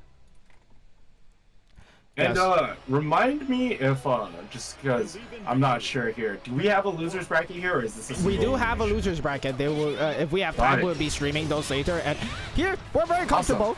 Awesome. Very scripted round start from these two players if you watch enough of their VODs, because Shosan does use that 2M a lot to catch. And look at that, those combos, he already knows he's gonna land those. He already knows what C can and cannot do. And he's gonna get a neck gain from this. And Shosan really good at getting these knockdowns and manually changing up the timing of his OKT, right? For there for the media low, that was a true media low that was manually timed. Yes. He's really good at using like all those small tricks, and also he pulls out those run-up anti-airs. And one thing I actually personally dislike from a lot of ranked matches in Granblue is that it really encourages you to just neutral jump, and like players like Shosan will absolutely punish you for that, as you can see from Baruto. Like, you do not want to get anti-air early on, but look at that far heavy into heavy. Oh no, can't whip punish that, and not going for the parry. It is actually not the first time that you see Baruto just letting Orkan go point blank against Shosan. If you watch the VODs, I think the risk reward is definitely worth it at that point, because Zeta has just so many resources to just blast Baruto into the corner. Yeah. And she can do mid screen combos as well. So speed running that first game. Yeah, definitely. So second round, let's see if Baruto has any adjustments to make, although it's gonna be quite hard. I like the approach to use the fireball because it locks down a lot of Zeta's movement round start. Oh, goes for the delay timing, and Shosan just waiting for it. No whip punish, but gets that dodge recognition. He's gonna go for his favorite combo, slam, and look at that meter gain. Completely fine with it. The return is not there. Shosan has to work quite hard. Oh, the jump. No, no, no. You don't do that against... Oh! He goes for the rob combo. Oh, no. That's rough. Yeah, he wants to stabilize it, but the Raging Strike I think Raging Strike can definitely stabilize it, but he went for the wrong button. And... Oh! He doesn't confirm it! The bounces! He does not go for the buffer, and that's rough. Thank God he finishes it. That was looking super bad. Shosan had all the BB in the world and also the SSBA to work with, and Serious Roar can be comboed raw. Good awareness right there, where UR plus with Zeta's buttons are too slow that this far light can actually break out of it. Like, Siegfried has a lot of really interesting interactions with buttons versus Zeta. Yeah. Heavy into his far light is really good at catching low buttons as well because of the nature of his hitbox. So like something that Vegeta and Beatrix actually can't cover, despite having considerably the best far lights. She Sieg's her hitbox actually makes it much more practical, and that's where Sieg's value comes from. It says his power comes from the practicalness, like how simple it is. Everything just works. Everything just combos into each other. It will never drop. Oh, grab? No. Goes for the trade instead. Just a traded knockdown. Oh, and yeah, that's one thing that I see from Baruto much more now. He goes for the dash heavies, especially after DPs, but we haven't seen him DP too much. Counter hit, crouch confirmed from the dash out into 2M. Very solid conversion and great damage return. Gets the parry to escape from the corner, though. Look at that. The reward is just so good. Commentary from it, too. Whoa, that's... Get that BB back, take one away.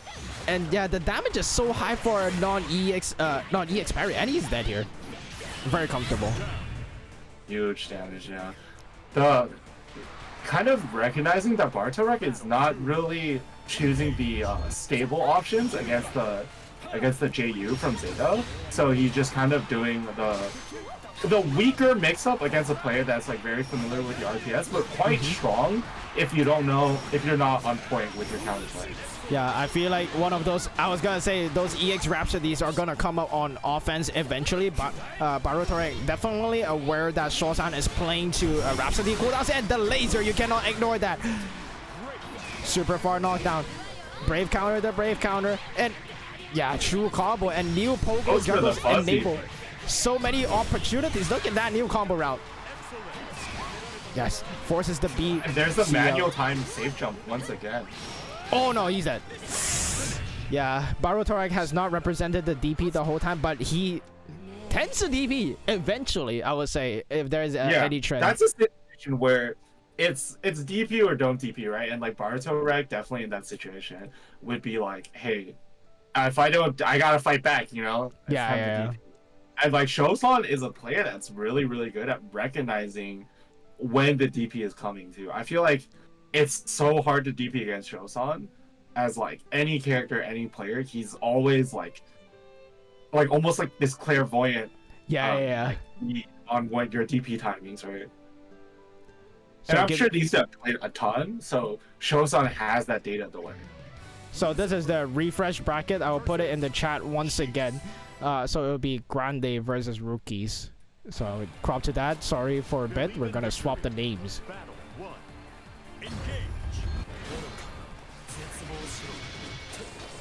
Alright, early on, playing the patient game.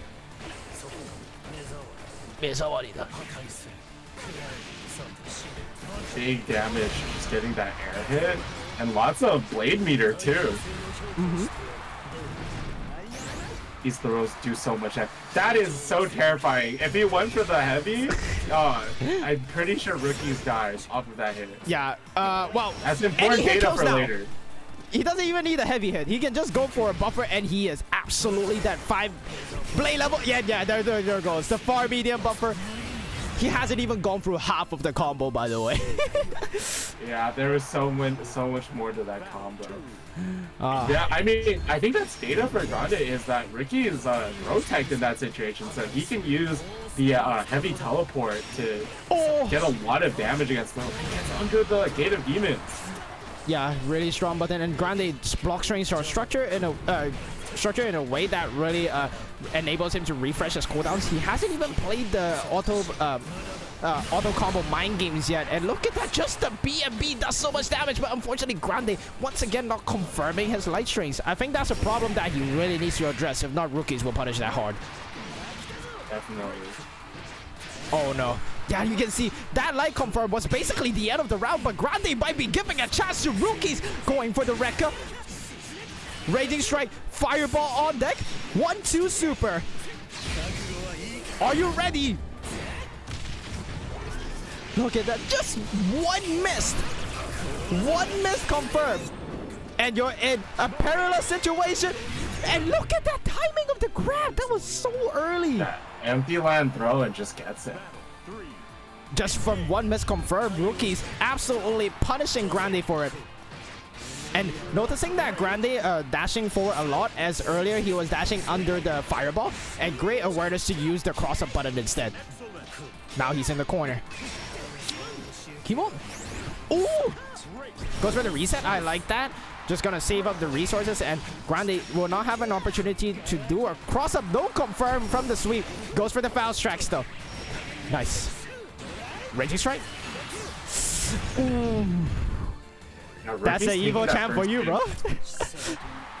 Yeah, so much momentum, and like Grande, his defense is like uniquely weak against the way that Rookies like to play offense, I feel, right? That's a lot of guessing, and when you guess on defense against 6, it's very scary, right? Because his reward for being right, there's the unique counterplay too. Wait, Grande went for the dash or a larger button like far medium to catch that, and look, that usually does not work.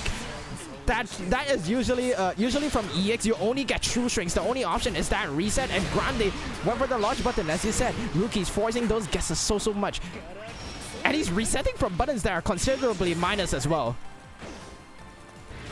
Yeah. Nice, going through the fireball, the staggers. Great tech though, I like it. Oh no, that's a confirm. I like that Rookie's jump back right resisting. there just to get out the position. Oh, he's dead. Unfortunate.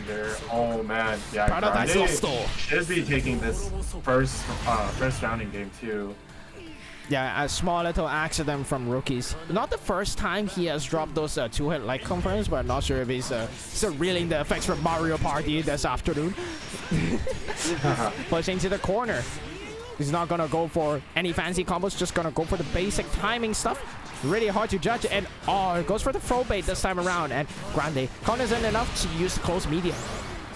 Cooldowns available, has the I fireball. think in that situation, it actually beats the fuzzy mash, but Ricky's mistimed his fireball. He did it a little bit too low, trying to catch a very delayed option, but Grande just mashing immediately. Oh, I like that string. You don't see that too often. Using the neutral on block medium and going to the light. Yes. To vary that hit stun. Grande, as you say, not too good at addressing those variable hit stun timings. Right. Ah, finally, we have the auto combo mind games that Lucilius is really good at. Can go for a throw after dash out, push back into 2-hit throw. Nice range. Great confirm. And now he has no cooldown. So Rookies, you can see they're taking more risks when he had that second where he didn't have cooldowns. Not a lot to do with the conversion so far. Interestingly, going for the super to refresh his BP. So that really allowed him to keep 1 BP. And what a call out! Unique punish. There we go. Oh, Garagina! My God! That was sneaky. Usually people go for fuzzy mashes in those situations, but he saw that the distance was quite far, so he didn't commit to any button presses.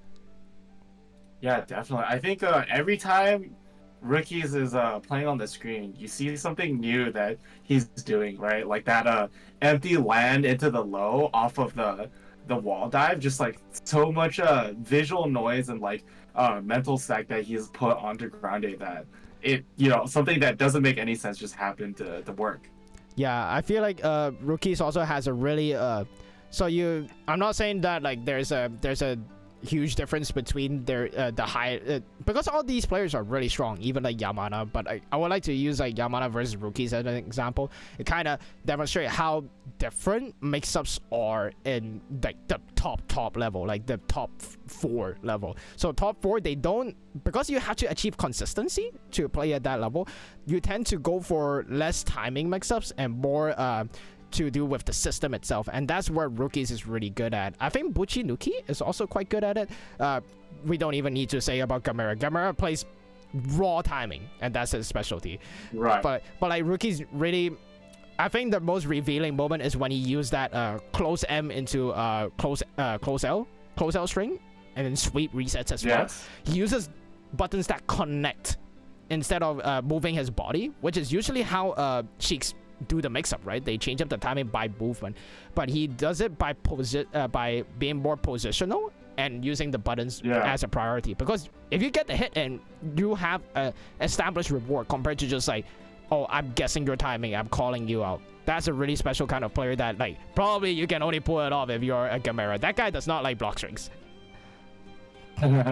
Yeah, and like specifically for that sweep string you were talking about, what's really cool is that the dial into the record actually gives unique reward, right? Because if you get the sweep starter off the record and you do the flip follow-up, you actually get close heavy afterwards because of the higher knockup from the sweep. Gives you that natural flip into close heavy hit, which you generally only get when you do like the Raging Strike, Raging Chain confirms. So it is like much higher reward than standard as well.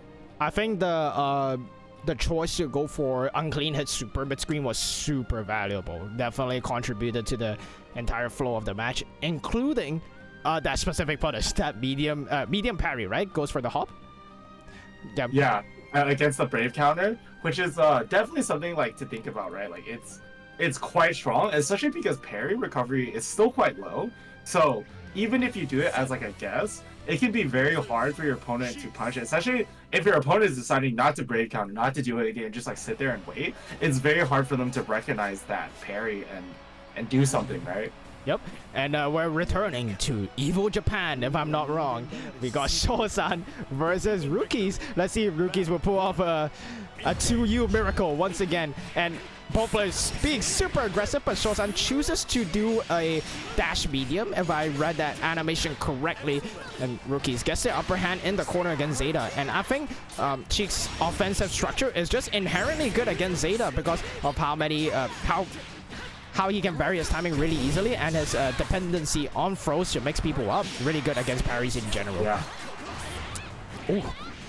Yeah, that's a counter hit for you. Super high reward. Nice choice. And the jump over! I love that, but he does not confirm it into the EX Rekka. So Shosan will have an opportunity to reverse the situation. Mid-screen. Oh! Does not react. It's barely not in range.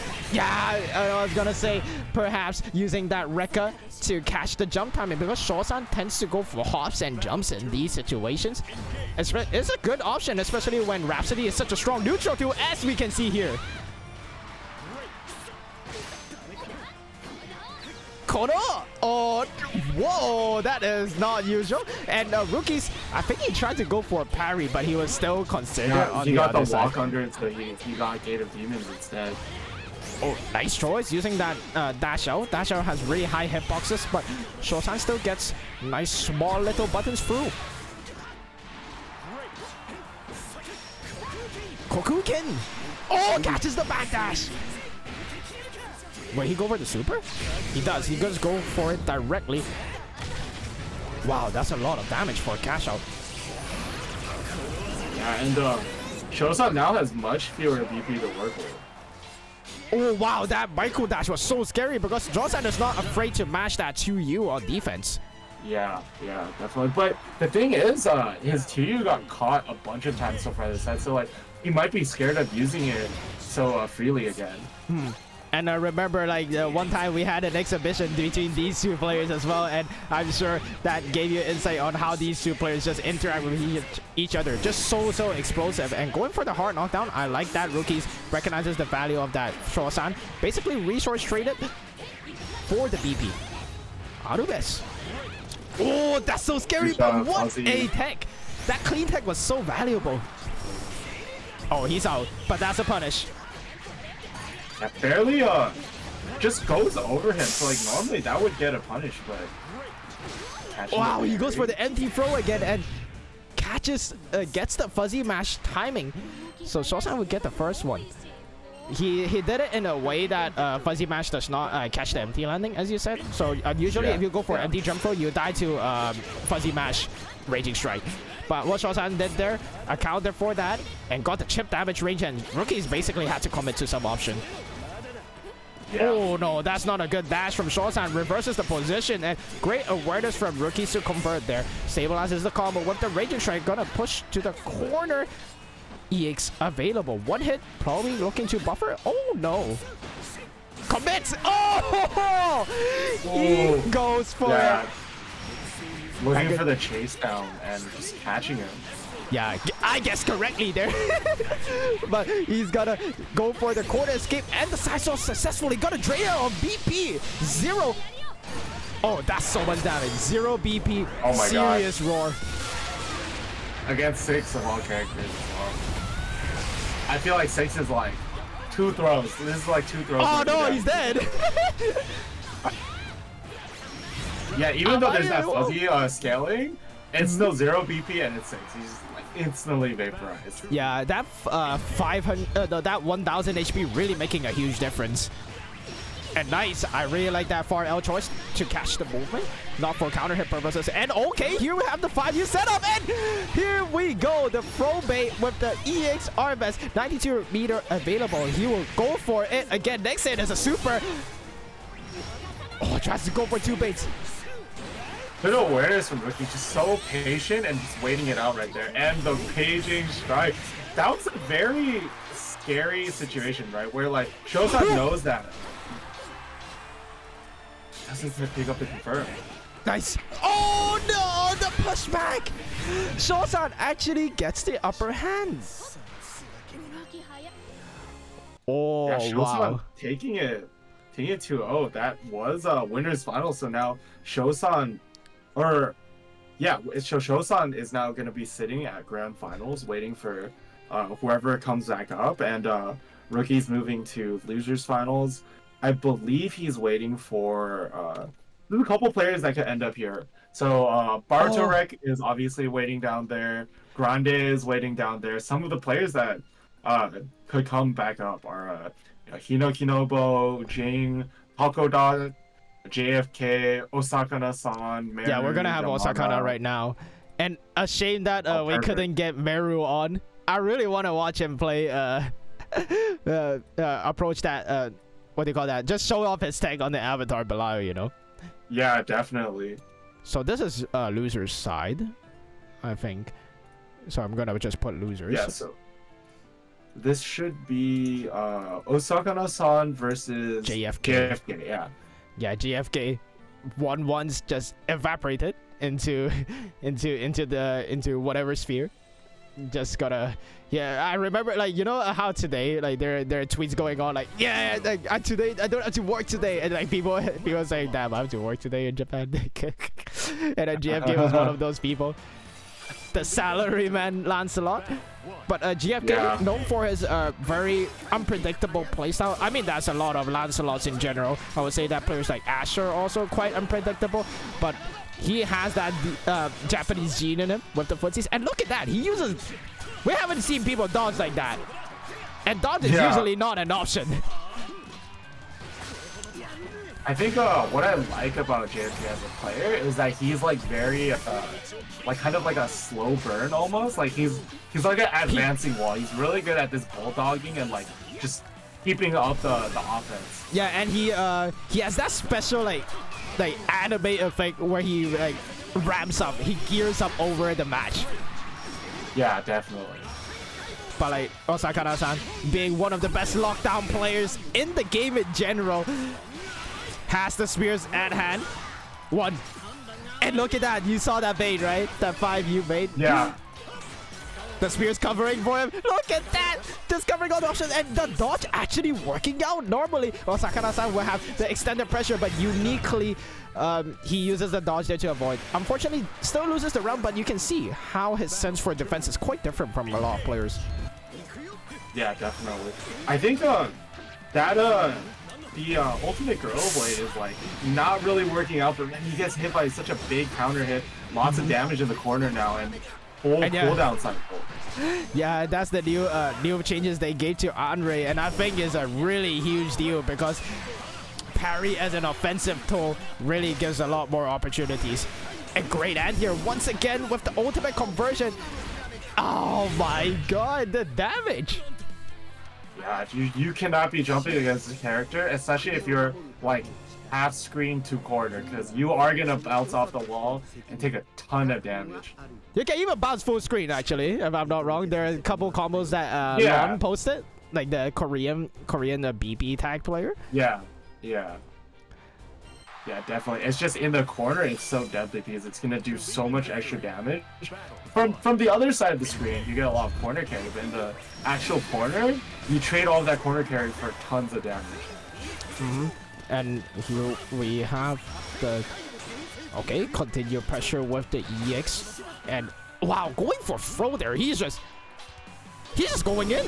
He does not care for any parries. He knows that Uno does not have a direct DP, just gonna reset all stuff and auto combo, and wow. He's playing vanilla, I'm not gonna lie. with the pressure structure he has there. Even using the bomb, I don't want to take the pressure anymore. Plus up block does not confirm the low. Wow, great use of the block button, and counter hit goes into the close heavy. 1, 2.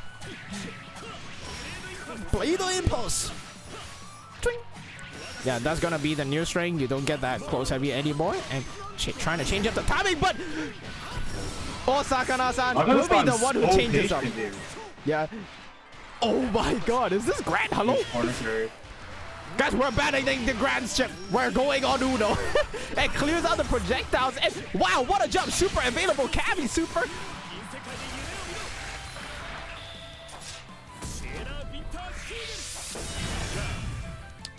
Baller. Big damage, and JFK taking this first round in this crucial first round in game 2. Oh wow, nice. Using that far medium that we don't see often. Usually it loses out to a lot of the longer buttons because of his frame data. But what a mash by Osakana-san. Still has a lot of the cooldowns available. Does not choose to confirm. Tries to get that jump reset, but JFK will continue his turn. Commits to the free hit blade impulse and a corner combo with super available.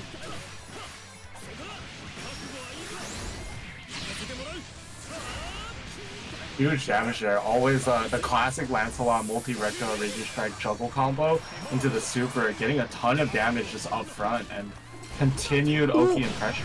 I love that movement from Osakana-san. He knows that GFK will be going for the chase, and he is the one who takes control and puts him in the corner in the end. He has no super available. Osakana-san does. Tries to get that bait on a fuzzy option, but will get counter hit by that dash out. Lancelot so fast.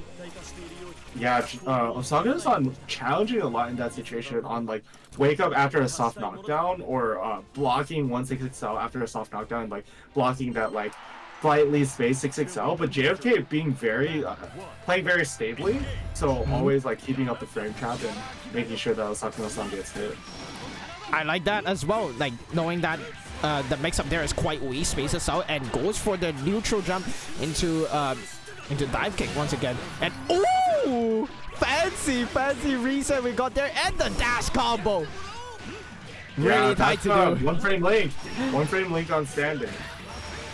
And catches the low. Oh, again! People would not go for that usually. Yeah, this is what I'm saying about like the uniquely like mechanical skill involved, right? Oh wow, nice use of the dash to go through Osakana and avoid the BC. Going for the super probably to gain that BP. And also drain Osakana-san of his. Also very efficient. This is a ton of damage too, yeah. 50% more damage, if I'm not wrong. Okay. Yep. Has the hop to go above, and wow, clean tech. And That was no, so you cheap. don't. That was so cheap. It's like the That wall. throw Like, was so don't cheap. do that. Like, it moves forward as well, which is the crazy part. And the air, so aware, and that counter hit pickup. No, JFK is mashing. He's trying to guess his way out, but Andre, remember, he does hurt. You can't just take hits all day like a Zoder, like against Fairy. Oh, this is bad. He's getting chipped out quite a lot. Hops to the corner. Don't matter if the Andre is mid-screen. No projectiles to play with. Look at that. He's trying to get hit. He has nothing to post that install. Has plenty to work with, but gets the air hit. Gotta watch out for that combo limit, but does not facilitate a conversion in the first place. Oh my god. What is happening? There's so many particles on the screen. It's so hard to see what's happening. Oh, the conversion! He gets the slide! He gets the spears! But he does not get the finish! Cool. Will he do a Oh, call out super? No! He does not punish the grab as well! And oh, the anti-air! Osakana-san knocks JFK out. Yeah, and that right there, it's so hard for Lancelot to actually jump against Uno, right? Because that spiral spear catches everything. You can't air stall, you can't jump, you can't do anything. Like fast fall will get caught by it. It's just so strong. And towards the middle of the match, JFK was doing really well of like doing very far jumps and kind of baiting it, putting it on cooldown, and then playing his air game, right? Yeah. But just in the end, in that high pressure situation, JFK is like, I have to do something, And he that just move presses is on off defense. cooldown. Yeah. Wait. And the move is just off cooldown and he just goes in. Rat Nation? Is this a Hinoki Novo rat? Yep. Is this Will we see the new tech? hiding? Yeah, we're finally seeing a Vikala. First one on stream. Yeah, other than like other like other than like 2 tournaments to 2 free tournaments, we haven't seen Vakala. People dropped her like a fly. Like there's no rat joke to be made there. Sorry guys, but like Kino is one of the players that like when I chatted with Corius, quite a bit. He mentions like, you know what? I'll just wait for Kino to just like lab it out for me. You know? Like, yeah, definitely. And oh, the bomb right away unfortunately does not get the confirm, and Vakala's conversions are quite weak in consideration of her cooldowns. And wow, hey, top players do it too. They go for the a little bit strike. cheesy, but if it works, right? Okay, EK using the high, not tiger shot, high dormouse. And all the orb is gonna be a one. And of course, it can't pierce it. It's a normal projectile. The chip damage is gonna add up quite a bit, and great dodge to avoid that kill flare. Oh. A ton of damage in wait. the corner. Oh, drops it. Wait, Vakala super! But that's too fast, no? No, it's not. He gets it on time. Nope. And uniquely, it gives her Oki and knocks the opponent back closer. That is super. Plus, you don't avoid this. That was a punish that wasn't converted. And Kino will bring it back. Yeah, that Brave counter is just really, really hard to actually like beat in that situation, right? So just kind of spamming Brave counter like, I'm going to keep doing it until you show me that you're an expert at punishing it. Oh wow, nice, using that 5L counter hit, and just like Normaya, you get quite a lot of reward for pressing that kind of button, and you have the setups here. Well, surprisingly, not a lot of players using the close heavy setups, and that's what's on block. Still has the Celestial Dominion for the conversions. You don't need it here. You can use it here, yes. Raging Strike. Okay. I wonder if Raging Strike could have killed there, because you can chain 2 together if I'm not wrong. But he still finishes it in the end. Just going for the stable combo setup, get OP. Spot dodge a little bit too far, so the rat orb just catches and catches the spot dodge as a hit. Yeah, if you're referring to this move, we call it the Rasengan over here in this region, as basically being like a staple term. I think everyone is just calling it that. Probably the strongest move that Vakala has, and PPP has been working a lot on his conversions. And oh, nice, going for the toss Oki there, plus phrase to boot, and Hino having so much advantage and the resources to play with. Brave counter, you cannot avoid that, even though it's a true string. Ultimate Nimbus caught. See you in the corner. Like, Yukinobo is showing like very strong, like understanding character. Yukinobo definitely a grinder, definitely a labber, so he has a lot of awareness of how to play Vakala, like awareness of which item he's pulling and how to use it. Ooh, throws the cheese! Oh no! That's quite a bit of meter, but look at all the plus frames! Mario Kart Gaming! Gets the cooldowns back. Has the EX Rasengan for the plus frames, but the cannons are also back. Arguably wouldn't be the strongest zone control tool, so he gets it back here. Conversion surprise. Oh no! Oh, not again. Oh, I think he could have gone for EX Dormouse for the wall bounce and a micro dash 2M. 2M for the combo, and I'm surprised. Oh yeah, he does not have to beat her, so 2M is not a guaranteed punish. Usually when you block 2M or 4M, if you have an EX DP, ultimate DP is a guaranteed punish. Wow, using those high dormouses, doing so much damage and stopping 7-star's movement. That Celestial Dominion is gonna go to waste. Oh, the hell! No! Oh, no! That's not what you want to give to them! Now you have the life deficit! Not like this! One more projectile. Super reaction. I know he's looking for it. He's looking for it. That one's a little bit too fast. Yeah. Deadly Flare is quite a good projectile after all. Oh, I like that jitter. But no TP. That was a guaranteed punish there. Backwards dash into the slide to catch that Brave counter. Really composure from Hino Kinobo, and then just catching that like Raging Strike, right? Doing a little bit of like visual noise so they think that a button came out and trying to get Brave counter because they had the life lead, so they're trying to, you know, keep the caller cornered and just tossing them, right? Definitely gone for a better route for corner carry. But Versusia has I feel like Versusia players tend to have a lot of their own choices in terms of what cooldowns to spend or whatnot. And Osakana-san's approach to Versusia definitely more on slinging EXs and maintaining the cooldowns and making you guess when he's gonna use the EXs. That's how he gets his cooldowns back. But speaking of EXs, gets a huge corner combo, and this is gonna be so much damage. Oh no. Chip damage. Back dash catch. Oh, that 4L. That 5L was not far enough. Did he fuzzy mash? Yeah. Nope, he did not. Nope. Yeah, that's the second run-up super we've seen so far today, and neither have worked. Yeah, you miss all the shots you don't take, am I right? Yeah, definitely, yeah. You think that Samsara quite well to take space, and I think Samsara is a great neutral tool, like a jump scare tool and movement catch tool, because it's 16 frames, it's quite strong. Crumple here does not get the conversion because he's too far. Celestial Domain available for the plus frames, uses it there, pushes Vicala back. But Vicala still has the standard movement, like as in like not super fast outstanding standard movement, but still standard nonetheless, so he could close the distance down pretty easily. Still has the ball and the Repulcan available. Cheese. Cheese. Cheese. Cheese. It's getting cheesy over here, stop! Oh! Do it again. Oh, okay, if he froze again, that would be better. And the tag. Just using that 2L with very low block stun to catch the fuzzy throw, making the fuzzy throw come out and whiff. So let me tell. Okay, so we are able to request for more matches, and oh, okay, interestingly, so Meru will be on versus Osakana-san, and Taco will be versus Hiroki Nobu. So let me inform the other side that will be streaming of the remaining matches. Let's see. All remaining matches stream. Okay, so it'll be Vicky versus Vicky. I need to refresh the names.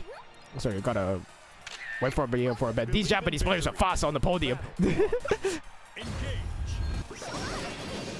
And here you have the different approaches to Vicala. So Taco has been waiting for this character for a long time, so he has no excuse to not play it. Yeah.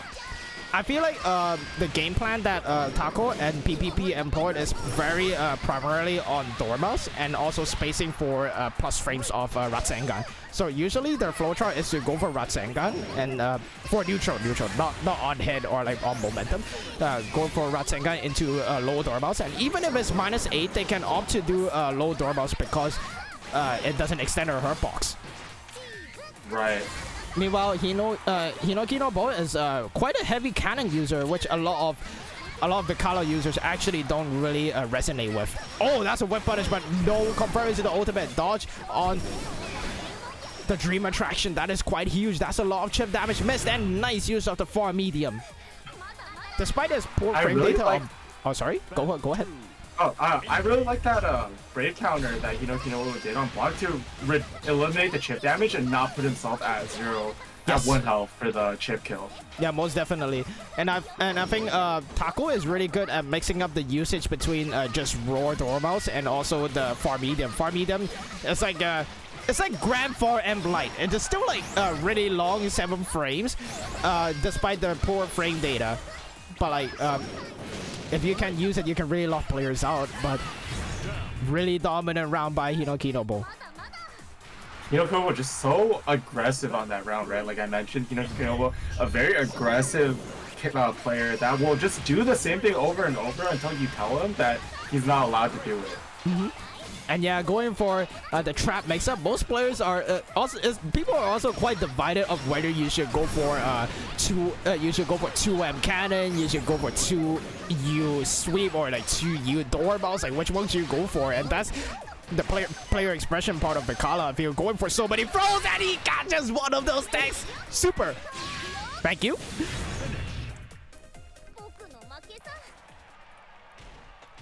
And Taco taking the first game. Could this be the power of waifu? Yeah. At play? Ooh. Oh wow, high doorbells, such a close range. That's risky because Vicala is in recovery the entire time she's casting it. And Hinoki using the buttons, not the best frame fingers, so gets rolled. Vikala inherently quite weak to rolls in the first place, and no punishes on that 2M. I thought you would go for it's like, very scary because if you're scared of the cancel, so you end up reacting with your punish just a little bit too late. Yeah, the problem about those cancels is that the good ones there, you can even roll the cannons. I thought you could not roll the cannons because they placed it on the ground, but apparently you can. And Taco using that remaining momentum to keep Kino in the corner, even though he has only 1 BP, like forces 1 out as well. Now he has nothing. Projectile reaction incoming. Oh, nice. I like that because the trap does not activate in its place. You can definitely run forward or backdash or even jump to address an advancing Vikala behind her trap. Will we see a kawaii end? Taco taking that first round again, and he's at set point. Yeah, I want to see that victory. Okay, wow, okay, Hirokino really showing off the potential of Vikala if you get the projectile flood going. But once again, the counterplay to Vikala, she's exceedingly weak to that defensive option. And finally, we see the first DP. The mouse just evaporates into the Astral Realm. I'm sorry. Someone has to pilot that rocket. Okay, nice whiff punish. That dash out, not exactly the longest range. Dream Attraction gets stopped. And look at that. Yoisho moves forward. Raging Strike available, but the stars will allow for the ultimate Dormouse to go through. And this is one guess for Hinoki. The hell?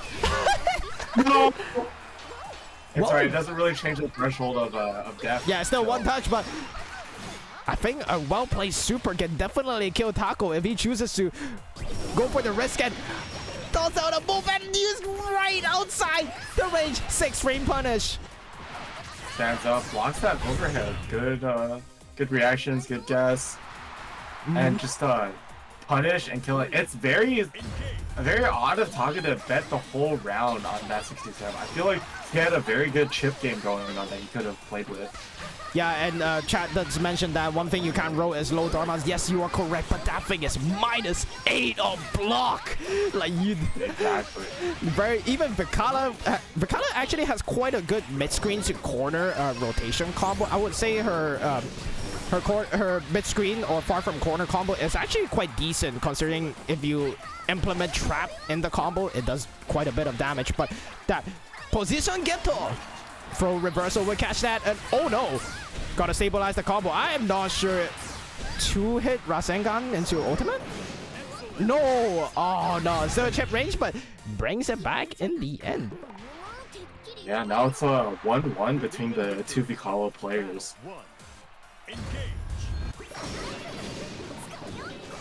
Nice. Kind of winning these round start interactions because of the cannons, right? Like Taco not really wanting to play the cannons, but Hinoki eliminating one projectile and then getting a projectile out of his own. Yeah, I think that the unique thing about cannon is that it is a momentum tool more so than a core tool, which is quite ironic because they designed her around her, designed her to have her unique be the random mechanic, right? But players are saying that like, oh, yeah. Okay, I might as well just throw it myself. That thing is faster anyway.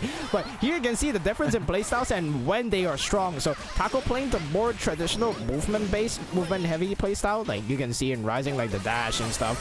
Oh, does not react to the Raging Strike. He is at 1 left, and no, you don't do that to me. Oh, don't do that, man. Don't do it to Hinoki Noble of all players.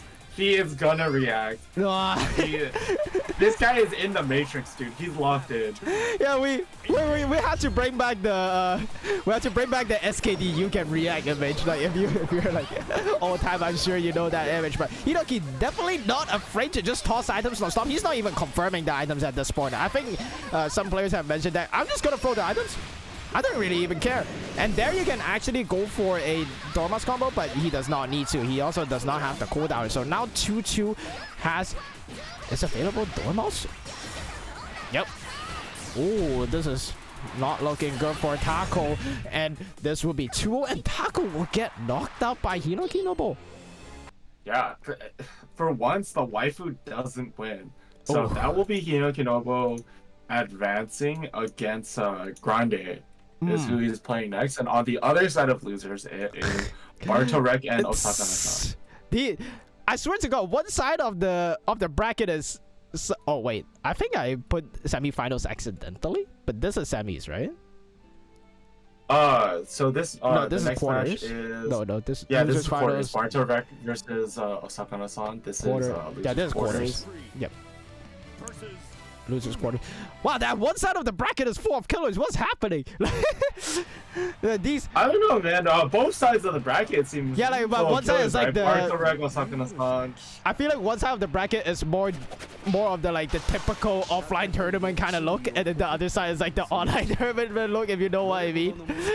And then now we see Bartorek versus Osaka-san, both players. Actually, Osaka-san is like the more established player, like with the Beelzebub and just general really strong keep out characters.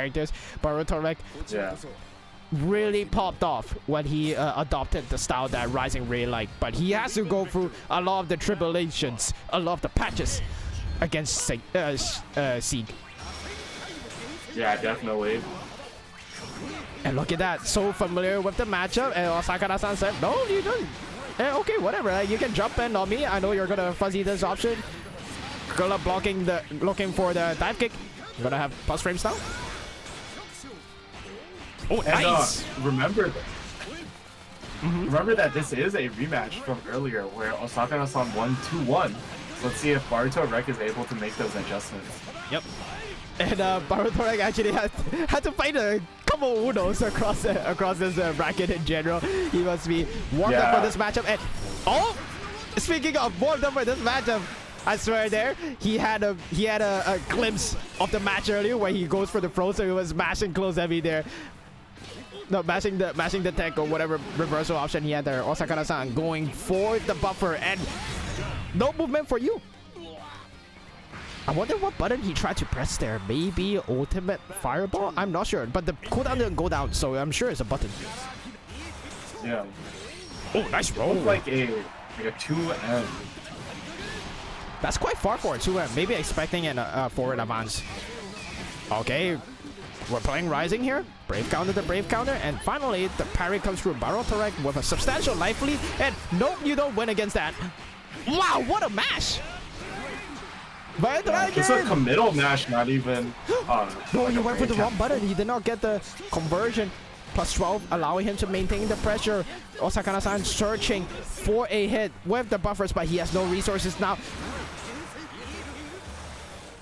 Just gonna. Bartorek does have a huge life lead here. Ooh, That's so scary.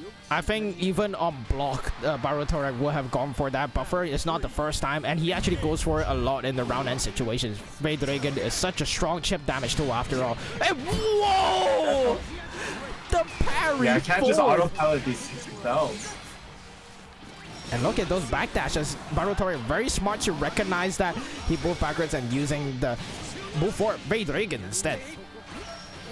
Oh, punish. Slam. Oh wow, nice. Spears on. Oh! I think Bartorek switched to that forward movement, and he should have spears to spare for the upcoming pressure. Too.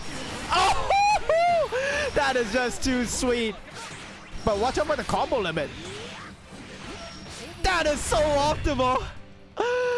My God. I mean, he's definitely left this out, right? And also the spears themselves don't actually add to the combo limit. Oh, really? So you get to so you just have to worry about the actual moves themselves. And I'm sure that Osaka-san has labbed out the optimal spear combos.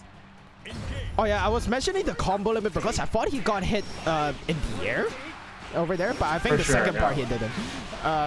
So Bartorek going for his usual corner combos, high damage, high return, and catches the parry. Usually, not a lot of throws from Bartorek. He layers it quite well with 6XL, but not a lot of raw throws we have seen so far from Bartorek, and that will earn him a perfect against Osaka-san. Yeah, just trying to keep up the momentum here, take that game back, and make it 1-1 afterwards. Yep, really important point, and the roll through once again, giving him the openings he needs, but not true meaty. Parry can go through, and the fuzzy gets caught by the neutral jump dive kick.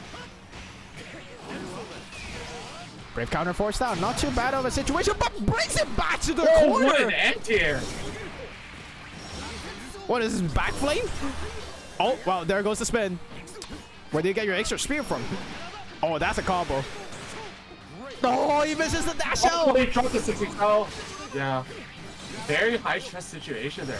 I feel like it wouldn't have killed, so I would have just gone for the knockdown there, but you know, Osakura-san is the Uno player, so he's always gonna go for the hard combo, the maximum rewards. Oh, wow. And again, Osakura-san, other than that combo, showing a lot of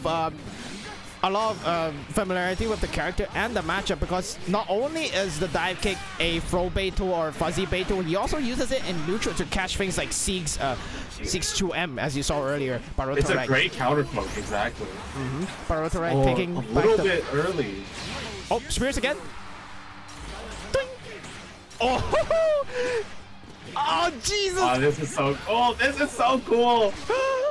And it doesn't even do a little damage. He's down to his last legs. That's one touch left. Brave counter forced out. Baruto definitely has the meter to work with. One good combo can place him into the corner and kill. Oh, does it go over? Oh. No, it doesn't. It's a clean hit. He's dead. Minus into SSBA. He reacted to the gamble. Wait, whoa. Fireball into. Oh! He got avoided. Oh, this is so scary. This is so scary. I won a call out. That is crazy. Oh my god. What a The nail-biter triple end to call this out by match. Osakura-san. Wow. Parry goes through the DP. Furthermore, avoiding. I feel like he didn't choose to go for a projectile, perhaps because he was worried about movement or immediate skills, but that was a crazy sequence by Osakura-san. Yeah, I mean, right there, it's the range for that meaty fireball is hard to figure out. And it's also spur of the moment, right? Like it's such a tight situation. It's hard to recognize. You're just like panicking. You're like, all right, what do I do? Do I Red Dragon? Do I Fireball? Do I run up DP? Like, yeah, after there's, Red Dragon, too I need to many do something a factors. little more afterwards as well. That kind of thing. Yeah, because like at that range, it's hard to get the perfectly meaty fireball. So it's like, what if Osakura-san spot dodges? Then he's plus now. Then like, you know, I'm at chip. I'm gonna die to literally anything. Yeah, and remember, Osakura-san is not afraid to use those parries, considering that he has one game up as well. I like the movement from Kino here, and oh, surprise! I swear that smoke mixes me up more than it mixes up the opponent when I play Bacala. Yeah. Oh, no confirm. Wow, that is quite strange from Grande. He had Phosphorus, so it's quite a straightforward confirm, all things considered. And just gonna mash right away, not afraid of anything. And Trap goes into supers and ultimate moves. Oh, the star! Wow, Hinokino's RNG is crazy today, I'm not gonna lie. Yeah, we got no confirm off the far light. I don't. Interesting. Yeah, I feel like reaction once again. Don't cancel against Kinobo. yeah, one thing that Grande has been dropping are those light confirms. It's partially due to the mental stack that's associated with Lucilius and like choosing what combos to go for, like managing those cooldowns. Even though it's much easier than before, you still have to manage. So missing those loses you a lot of momentum, and of course you don't use your skills, so you don't get that meter. And Grande, being such a game plan oriented player, really wants to play towards that. Ooh. DP, probably one of the worst in the game, but still made it work. Right there, it's okay because it's against a fireball. Right? Uniquely, it's kind of decent against other fireballs. The range that it sticks for a little bit, but I guess like some situations like Ladiva headbutt, it is really, really funny. Okay, throw recognition, Seichi's. Ooh. But be careful, one is Kario. It's a kill! Oh my god. 1-2 Paradise lost. She's dead. Vikala is dead.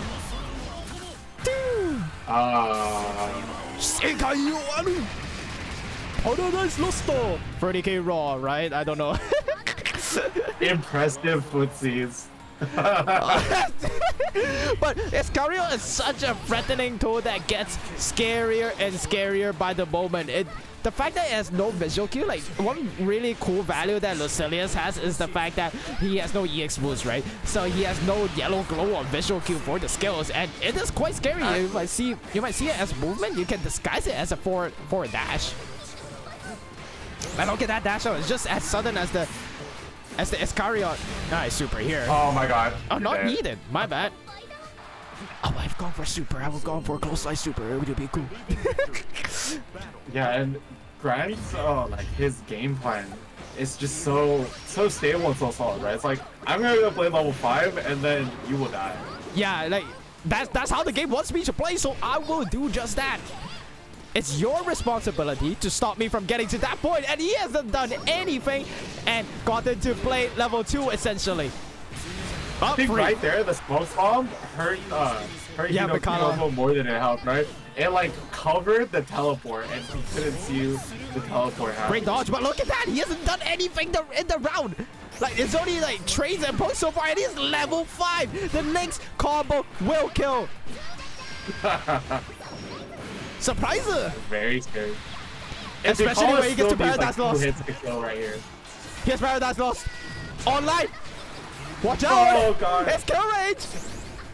Oh! He's dead! He's absolutely Oh my dead! goodness. Oh my days! Barely even alright, he does. What He just is accidentally just to end Scarion? it faster. That's just so crazy. And then just throwing out the fireball. And Vicala's anti-airs are quite underwhelming as well, so it might be hard to deal with Lucilius's jump. Oh, the star is here. Oh, boy. Gonna create a little chaos. Oh, wow, he's layering it with the star so well. I actually really like that. Oh, no punish. He wasn't confident in the jump in, and the counter hit far light goes into far medium 7th frame. Oh, no confirm again. Grande, you can't lose this. You can lose the round off this. Kino does not have the cannon set up admittedly, but he has the plus range to work with. Okay. Overhead 1. Fuzzy mash caught. Jeez. But level 5. Oh, that was close. He was dead there. God. We're both watching like a horror game. He fails to confirm once again. DP force photos. He has to gamble. There's no way he's dealing with that Iscarion. He's just gonna go for chip. The Grande guy. He's not getting Hinoki to cancel that Hinoki's looking for to catch him. Oh, he does not go for the anti-air. No! I thought he would go for the anti-air super there. Grande But that's takes it 2-0 against Hinoki Nobo. ooh, that was rough. So we're gonna move Dude, to. I think Uh-huh. for Vicala specifically, it's so hard. I to think this shut is the down worst. Victoria's game I was plan. discussing a while ago. This might be the worst matchup for Vicala. Guys, you can discuss among yourselves. That's what I think. Like, that's just my opinion. Yeah, definitely. And then we have Osaka-san versus Grande. And it is a very, so it's like Grande with the. So I would love to say this. It's like, who can play slower? Who can wall up harder? This is the matchup. Alternatively, this is also a matchup about who can play faster. Oh, that's true. Like, It depends on how the two of them want to play. Who Both of these goes characters- first? That like, if Grande goes first, Yeah. like if Grande establishes block string first, it's about how fast he can play, and how fast Osakana can respond. So like right now, he has like all the plus range in the world. He has the momentum to play with, and now, yeah, it's just going down. I was gonna say Osakana-san was gonna wall him through, but it really depends on this following string. Oh no. Even on whip, you do not need to connect the boom. Just using it itself will give you the play meter, but a super reaction on the teleport. Oh, he's not This gives us commenting. boost momentum for the round. Yeah, he's not commenting. Even on the battles of the block, and 2-hit for heavy confirm. We were talking about it earlier. Get the kill. For heavy, just so strong for catching movement in general, and even buttons. Oh, messes up. I think he was looking for a 2H but got a 2U, or looking for a 5U and got a 2U. Very unfortunate. Okay. Despite the life lead, the momentum right now is very solidly on Grandes. Don't let that fool you. You have to. Oh, that's clean. Oh, what the fuzzy? Come on. What in the fuzzy? Dude, You weren't expecting that. I've been playing a lot before.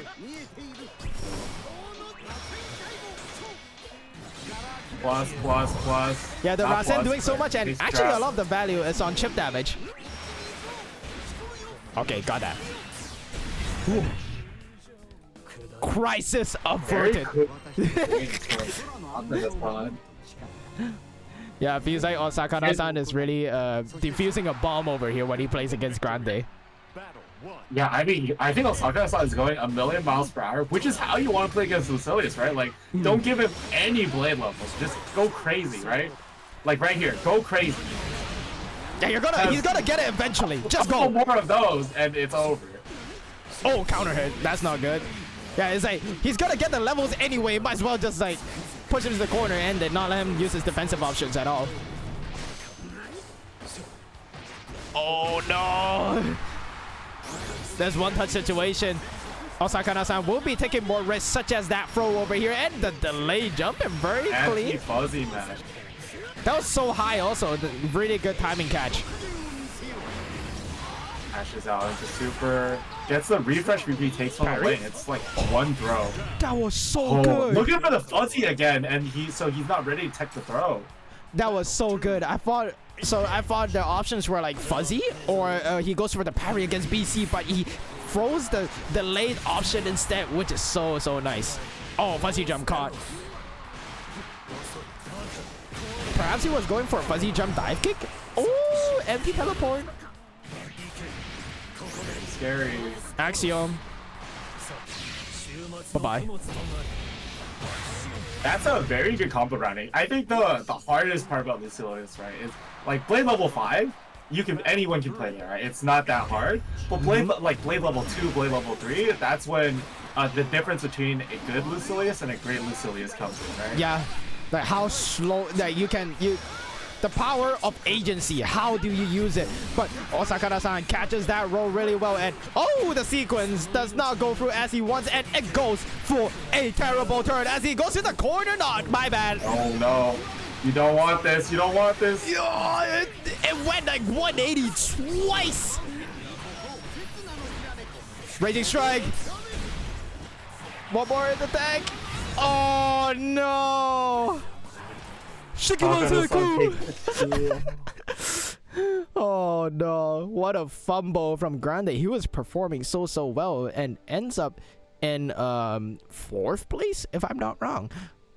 Yeah, this should be 4th place. Still a very impressive showing. I don't know if Grande has entered a lot of net play tournaments, but definitely hoping to see more of this because like performed amazingly here.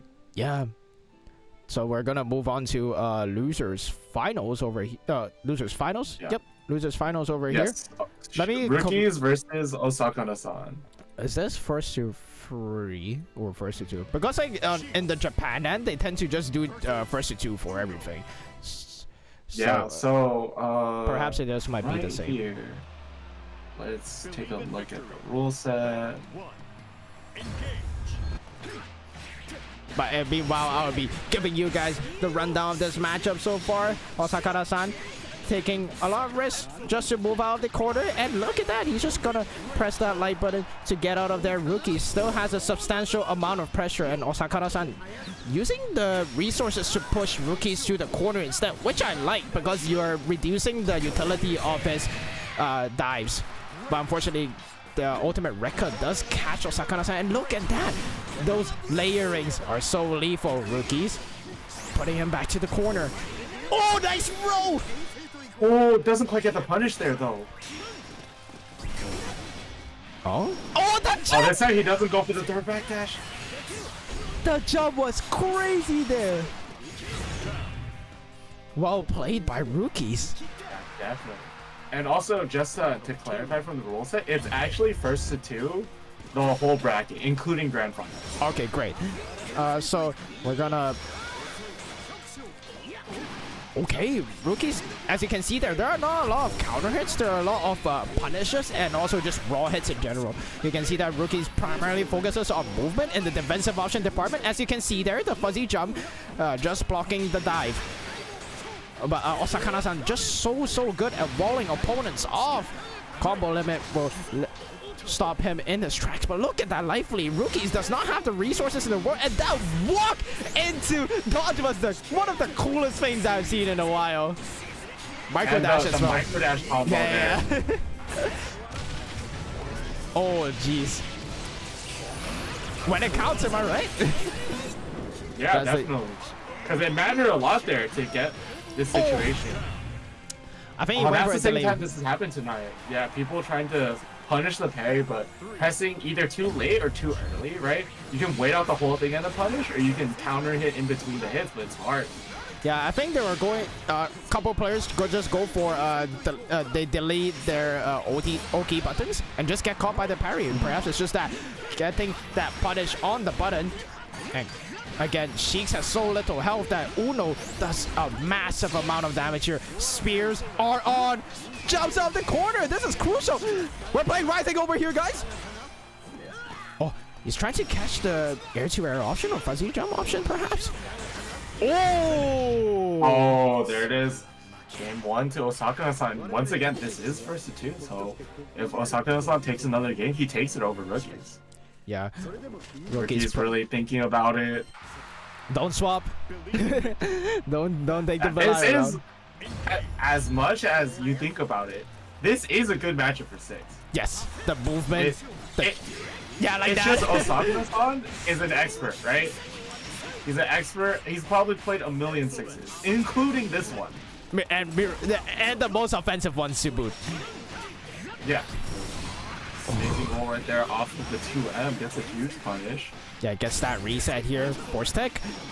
And going for the plus frames against rookies does not want to deal with that. Does not choose to jump off the corner, probably trying to mix up the button options, but Uno is just so scary at this range.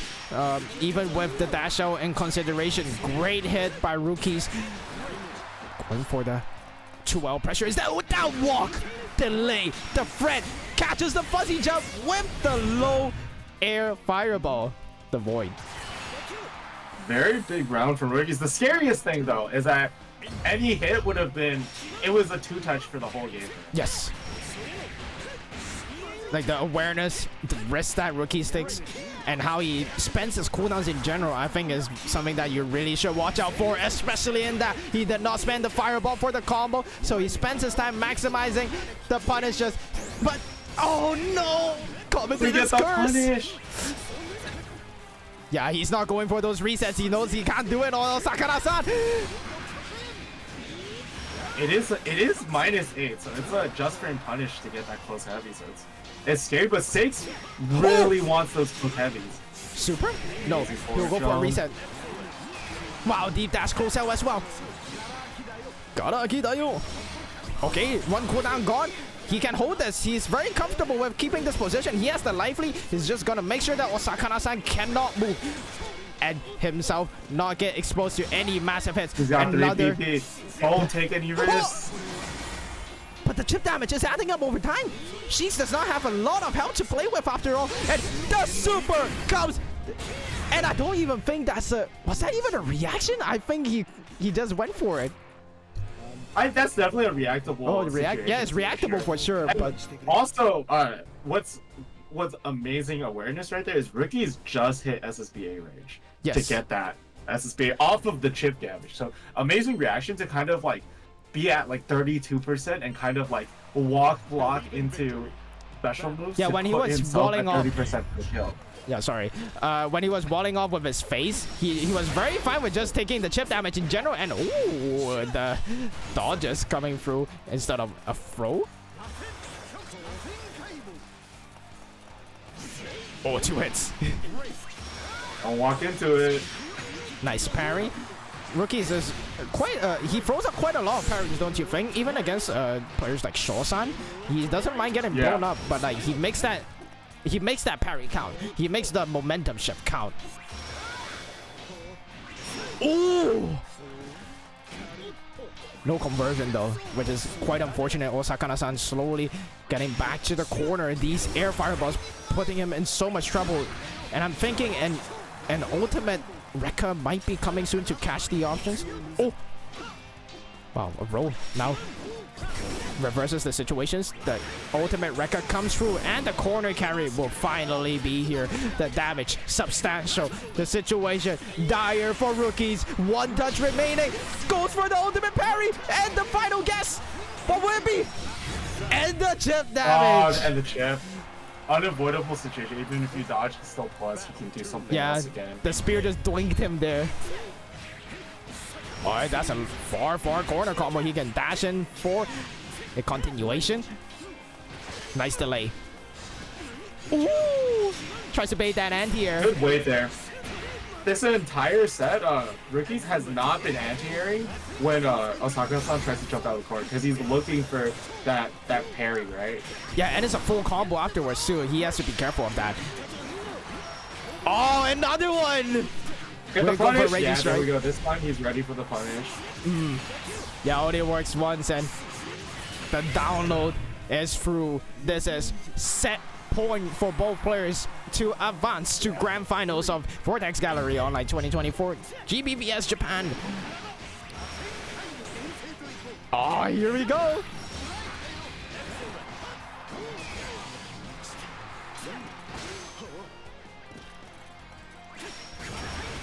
The match is so tense. Both players looking for an opening, responding to each other, skill to skill. And Rookies behind on the mirror department. Osakana-san, very scary. Definitely has the comeback potential. And here you go. The spears are online. He's going to chase the backdash, the 4U with his spears and push Rookies to the corner. BC being forced out. Counter hit materializes 100 meter. If he gets this one hit, it is going to be super against Osakana-san, or he can take a few hits to get put in SSB range, but I don't think he's going to aim for that. Brave counter puts him there, though. Oh my gosh. Oh, it goes! Oh!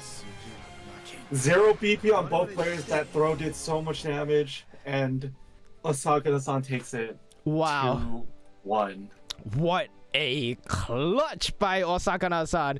That was down to the nail. Both players were on, like, end game situation, and Osakana-san just playing the wall so well, using the resources to the maximum. And here we go. We're gonna have Sho-san versus Osakana-san for grand finals. Yeah, so this is a first to 2 with the potential of a reset. So we could see up to 6 games here. Hopefully something exciting. I think that Sho-san. So this matchup is like kind of strange. I would consider it probably pretty even between the two characters, but it's very volatile. And I think Sho-san, the way that Sho-san plays, is probably quite strong against Osaka-san. That would be how I would guess. So, and he also has the advantage of having 2 sets to play with. And Sho-san is definitely a player that, first of all, he's really good in a first to 2. And then he gets 2 of them, but he's also quite good at adaptation. So it can be very, very scary here for Osaka-san. Yeah, I think the major factor, as you said, is how fast Sho-san plays in general. He being like the Fuse Blaze player label does not fit him. Like, it can't fit better. He is so in tune with his character. He has so many call-out options that he's willing to just sling out. He is very fast to his responses and very preemptive, which is really strong against Uno. If anything, reacting to Uno, in my opinion, is not the play. You have to play preemptive because of how his moves are slow on the uptake. They are very backloaded in terms of the pressure. Yeah, definitely, for sure. And Sho-san, I mean, we saw in his set against Kino, Sho-san is really good at being proactive and like reading the flow of neutral. Yeah, he really likes to move forward, find those openings, and I think what Osakana-san did to Rookies, Sho-san would do it to him. That's how the match might go. Exactly. Sho-san on the winner's side, being proactive already. Arvez really showing a whole world of difference in the movement capabilities of these 2 characters. And great defense by Osakana-san. But again, another anti-air bait. Sho-san surely is already aware of this. Will he go for a super? No, you just go for a knockdown. The value is still high. He already has that combo. Going at the too heavy. Finally comes out. That was the thing I was talking about. Using it to catch fuzzy options, both mash, some delay reversals, and also the jump. Yeah, and it just automatically counter hits that Uno parry because it's delayed just enough that it catches that instant parry, kind of beat the JU. Yeah, but don't knock Osakana-san out. Look at that. Just from one parry reaction, Shosan being so preemptive lends itself to risk because if you want to open the opponent up, you gotta take some risk yourself. You gotta be willing to be opened up. And Osakana-san definitely not weak on the reactions department. Goes all the way through, but the wrong recognition. Just gotta be confident that. No, wait, that's a punish. My all bad. the hits. Yeah. Look at that. Osaka just getting rushed down so hard by the dash out. Delay, standstill, spooks him. Total K. Oh, so much damage. Oh, you are the Shosan classic. Whenever next time you get mad at someone online, someone gets mad at you online for doing that, you say, "Hey, Shosan did it. Why can't I?" And Shosan is on tournament point with one game in, and he's already on tournament point. It's so fast. This is the scariness of first to two, right? Huge bounce right there. Oh my god! He has so much to play with. He's just gonna jump through all the time. But nice dodge by Osakana-san against the Rhapsody, and great counter. Wow, that was one of the cleanest punishes for Rhapsody we've seen so far in the tournament. There's awareness from that air RPS is something Shosan's really good at, where he got hit by the JL, and the next time he jumped, he did rising JM to try to counter hit the JL. Yeah, Osakana-san jumping quite a lot. Osakana-san just did not fire. Jesus Christ. That combo is insanely sauced, dude. Okay, the thing is, tonight, he's gone for that combo a lot, but he's never finished it because it's always killed, or the one time he dropped it. I want to see what the whole combo looks like. Wait, he uses two bravery points here. This is a really good situation for Osakana-san, despite Shosan getting the Oki. Remember, Andre is really good against Oki that involves just pressing in general and meaties. But here we go, the hard call out. No save jumps required. I'm just gonna wait there until you're done. The Shosan clairvoyance. There it is again. Prominence diver, and this might put him in the winning situation. Oh, what a call out! Jump back air throw. That was crazy. Oh. Even rookies didn't do that. That's crazy. That is a soul read. It beats one thing and one thing only, and it is the exact thing that Osakana-san did. Oh, this time around, Shosan commits to the hop immediately, but in turn, Osakana-san has the turn and the advantage in position. This is not gonna be a huge combo because it is cancelled in two. Sokoda, and great tech, avoiding a lot of the chip damage associated with the throw. Tries to bait, does not work out. Spear install coming through. One gone. Oh! The full combo! I think we may be able to see it. See it! See it! Oh my god, that was so sick. Wait. Does he get the dodge? He pressed 2L. He pressed. I thought he pressed the button. Did he? Making it one. Yeah, it looked like a 2L. And 2L has a lot of recovery on whiff now, so maybe he just crouch blocked and it looked like a 2L. Yeah. And speaking of soul reads, that's definitely one of them by Shosan. Perhaps the dive kick? But dive kick is I don't know. I don't know which option he was particularly aiming for, but it was an offensive option for sure. And Shosan, the flow might be changing against him. Plus frames again. I really like that Osakana-san is willing to spend the meter for that ultimate Asan. There's the early JM once again. Wow, this is good. This is a really good situation. Gets the grab on the flash. I can bait your parry too. That's what Osakana-san says. Yes. This is a real nail biter of a set now. Oh, wow, that's a huge value not hit. Be jumping against him. And yeah, now he's using the spear more. Changing up with the spins. The spins means that Shosan can't just hop in or dash in randomly. Look at that! Just as I say it, conversion going through a bit too far. Wow, nice! Recognizes the jump bar so well and low enough to catch the timing. Nice! Commits to the reaction that time around. I mean the punish. This round is the Osaka-no-san show. Wait. Every single thing Shosan is doing is losing. Oh, he rose through it! That's crazy! But the punish! A reset from Osaka-no-san! We have a grand finals reset. The set restarts. Back to 0-0. Either player could win. Wow, that's the thing. Like Osaka-no-san being so perceptive towards the punishes and all. Okay. So perceptive to the punishes, so perceptive to Shosan's movement in general. And Shosan is really hard to nail down. He flies around the stage. Yeah. He is willing to toss a projectile. He's not just going in. He uses that that ultimate infinite wonder just so well.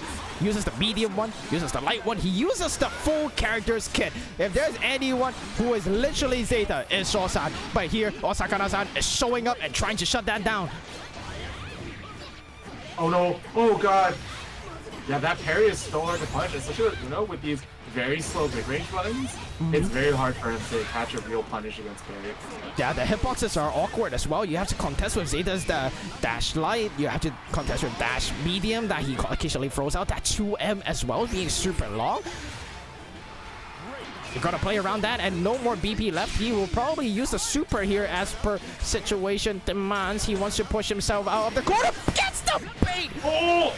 Wait, what would be the combo this time around? He does not go for a spear-based combo. I'm not sure if that's the play. Yeah, because he only goes into the auto combo because he wasn't ready to get that confirmed. He wasn't sure if he was gonna get far light or close light, so he ended up having to like basically do a makeshift combo to make sure that he would get at least some damage. And it wasn't possible to get an optimal combo in that situation. And I don't know if you have noticed, but Osaka-no-san usually doesn't dodge that much, but he has been preemptively dodging both after cancels and as a raw after on blocks. So like no cancel into the dodge, trying to catch that Rhapsody timing. Big dash out. Punish! Oh, this time it doesn't quite work. It gets that punish. It's huge. Oh! Nope, you can't do that. Out. It's 2+. Oh no! Catches the BC there. This is a very scary situation to be in. Although Shosan doesn't have enough meter, so... Oh! The dash out 2H! You saw that there! But one tap into the 2-1-4U. If it doesn't work out, I get that chip damage. I get that pressure afterwards. But here we go. Osaka-no-san coming back all the way from losers, playing so many games against so many killers.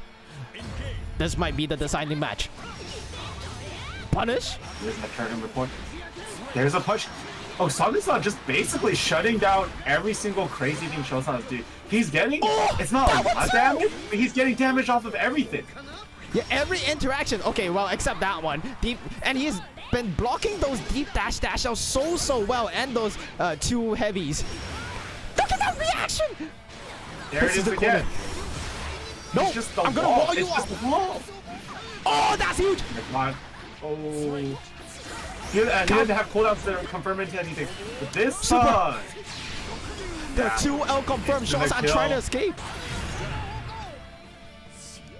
Osaka-san just shutting down every single option, right? Like at this point, Shosan has to be super desperate. I don't think he has to find a way to get in and then open up Osaka-san. I'll be real, he's starting to run out of ideas. When you see him pull out the dash heavy and trying to get that soul read to keep that corner momentum again, but Osaka-san gets that counter dash out combo. 1 frame like super available. Will he go for it? He's gonna drain a BP. Oh, he doesn't quite have enough meter. He goes spin. Oh. What situation? F-Shinki incoming. No! Gets the grab. Oh, F-Shinki, surely. The parry tries to bait. Shosan, will you get the comeback from this? Goes for the throw. The throw is not in, and that will stop your offensive momentum. GG. Osaka-san takes it 2-0 in the Grand Finals reset. winning the whole tournament, being the champion of Vortex Gallery Japan Online 2024. Wow, what a set. At the end, he was going for all the options that baits any read-based retaliation. You went for the parry, you went for the throw, calls it out correctly. Shaw-san could not do anything there, and what a comeback. He has gone through so many strong opponents as well. Let's get a recap. Early on, he was already fighting players like god damn it, I need to find it. So he was already fighting rookies. He fought rookies twice, and then he went to losers for that.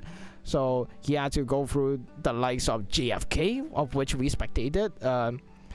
He went through Hisana, and then he also beat players like Barutorek and Grande very convincingly, very, very controlled in their matches. And Meru as well, which we weren't able to catch on stream, but did happen as a 2-0. Yeah, actually, I would like to, if someone knows who, I think Meru. I'm not sure if Meru was playing Vicala or Avatar Belial, but I assume it was Avatar Belial. We had to confirm with that. And I actually wanted to watch Meru, but he landed on the other side of the bracket as was like picking like random matches to watch. So that was kind of unfortunate. So definitely banger matches. It exceeded my expectations, honestly. Yeah, definitely. What match? So like to wrap up, like if you were to choose like a favorite match that you have, which one would it be? Honestly, so I think Grand Finals was quite amazing. I feel like there was a huge, like, a lot of adaptations, a lot of, like, cool, unique stuff being shown. And I just liked seeing how dominant Osakuna-san was in the neutral, getting damage off of every hit, even if just a little, and air slowly, to air. like, just building up this, like, insane frustration from Sho-san that caused Sho-san to feel, like, totally helpless. Yeah. Aside from that one, I also really like the losers match between rookies and Osakuna-san because it really showcased like the adaptations from both players, both from their set and winners, and also throughout that specific set. It was a lot of fun to watch. And like we saw a lot of like character-specific counterplay, player-specific counterplay, and like huge adaptations from both players. So I think that it's either that one or the Grand Finals were my favorite sets. Yeah, I think personally Grand Finals as well. Really fun to watch, and I really like the matches from the more local players as well, like Kikuchi and some of the online players as well. I think it was really nice to see that even outside of NA, there's somewhat of a presence because Japan tends to not have the most representation on that. Wait, give me a second. Okay, so to wrap it up, let me see if I can get Yu Chaso-san to join the call. A call we are having now. Let me see if we can get him in. Oh, whoops! Whoa! This is why I hate detachable sticks. Don't mind the window sound. I hate detachable cables. So huge props to what they call it, Yu Chaso-san for coordinating this tournament, because at first I was planning to host a Southeast Asian tournament side, but I thought it was quite neat to highlight a region that isn't too often featured in what they call it, in Vortex Gallery. So if you don't mind, let me get you in the call with Yu Chaso-san first. Yeah. Give me a bit. So let me create a call. Give me a second. So let me try to create a group chat. So Sure. All right. So let me call this group. Hello? こんばんは。こんばんは。こんばんは。We would like to thank Yu Chaso-san for assisting and collaborating with this tournament in general. He has been super helpful ever since I started to do projects with the Japanese GBVS side. So again, everyone please give him a huge thanks for helping us organize this tournament. And Mateo-san. Thank you. I'm happy to play the tournament with you too. Thank you. ありがとうございます。English streaming, very thank you. Okay, thank you so much. お疲れ様でした。お疲れさん、お疲れ thank 様 you でした。 so much. シュワブも thank you.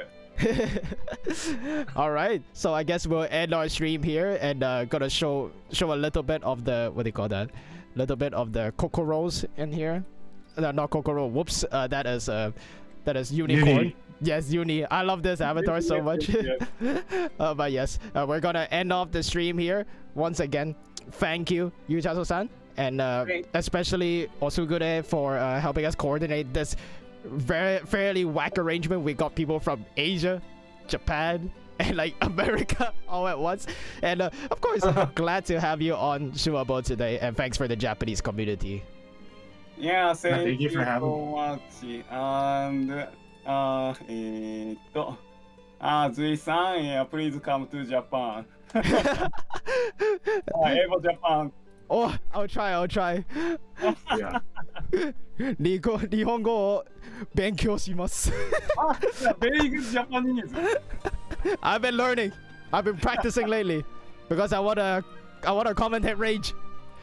Rage が欲しい。Okay, thank you so much. We'll end the stream here, and as always, have a banger. Stay blue, and see you next time. Bye bye. See you next time. Bye. See you next time. Thank you. Bye bye. Thank you. Bye.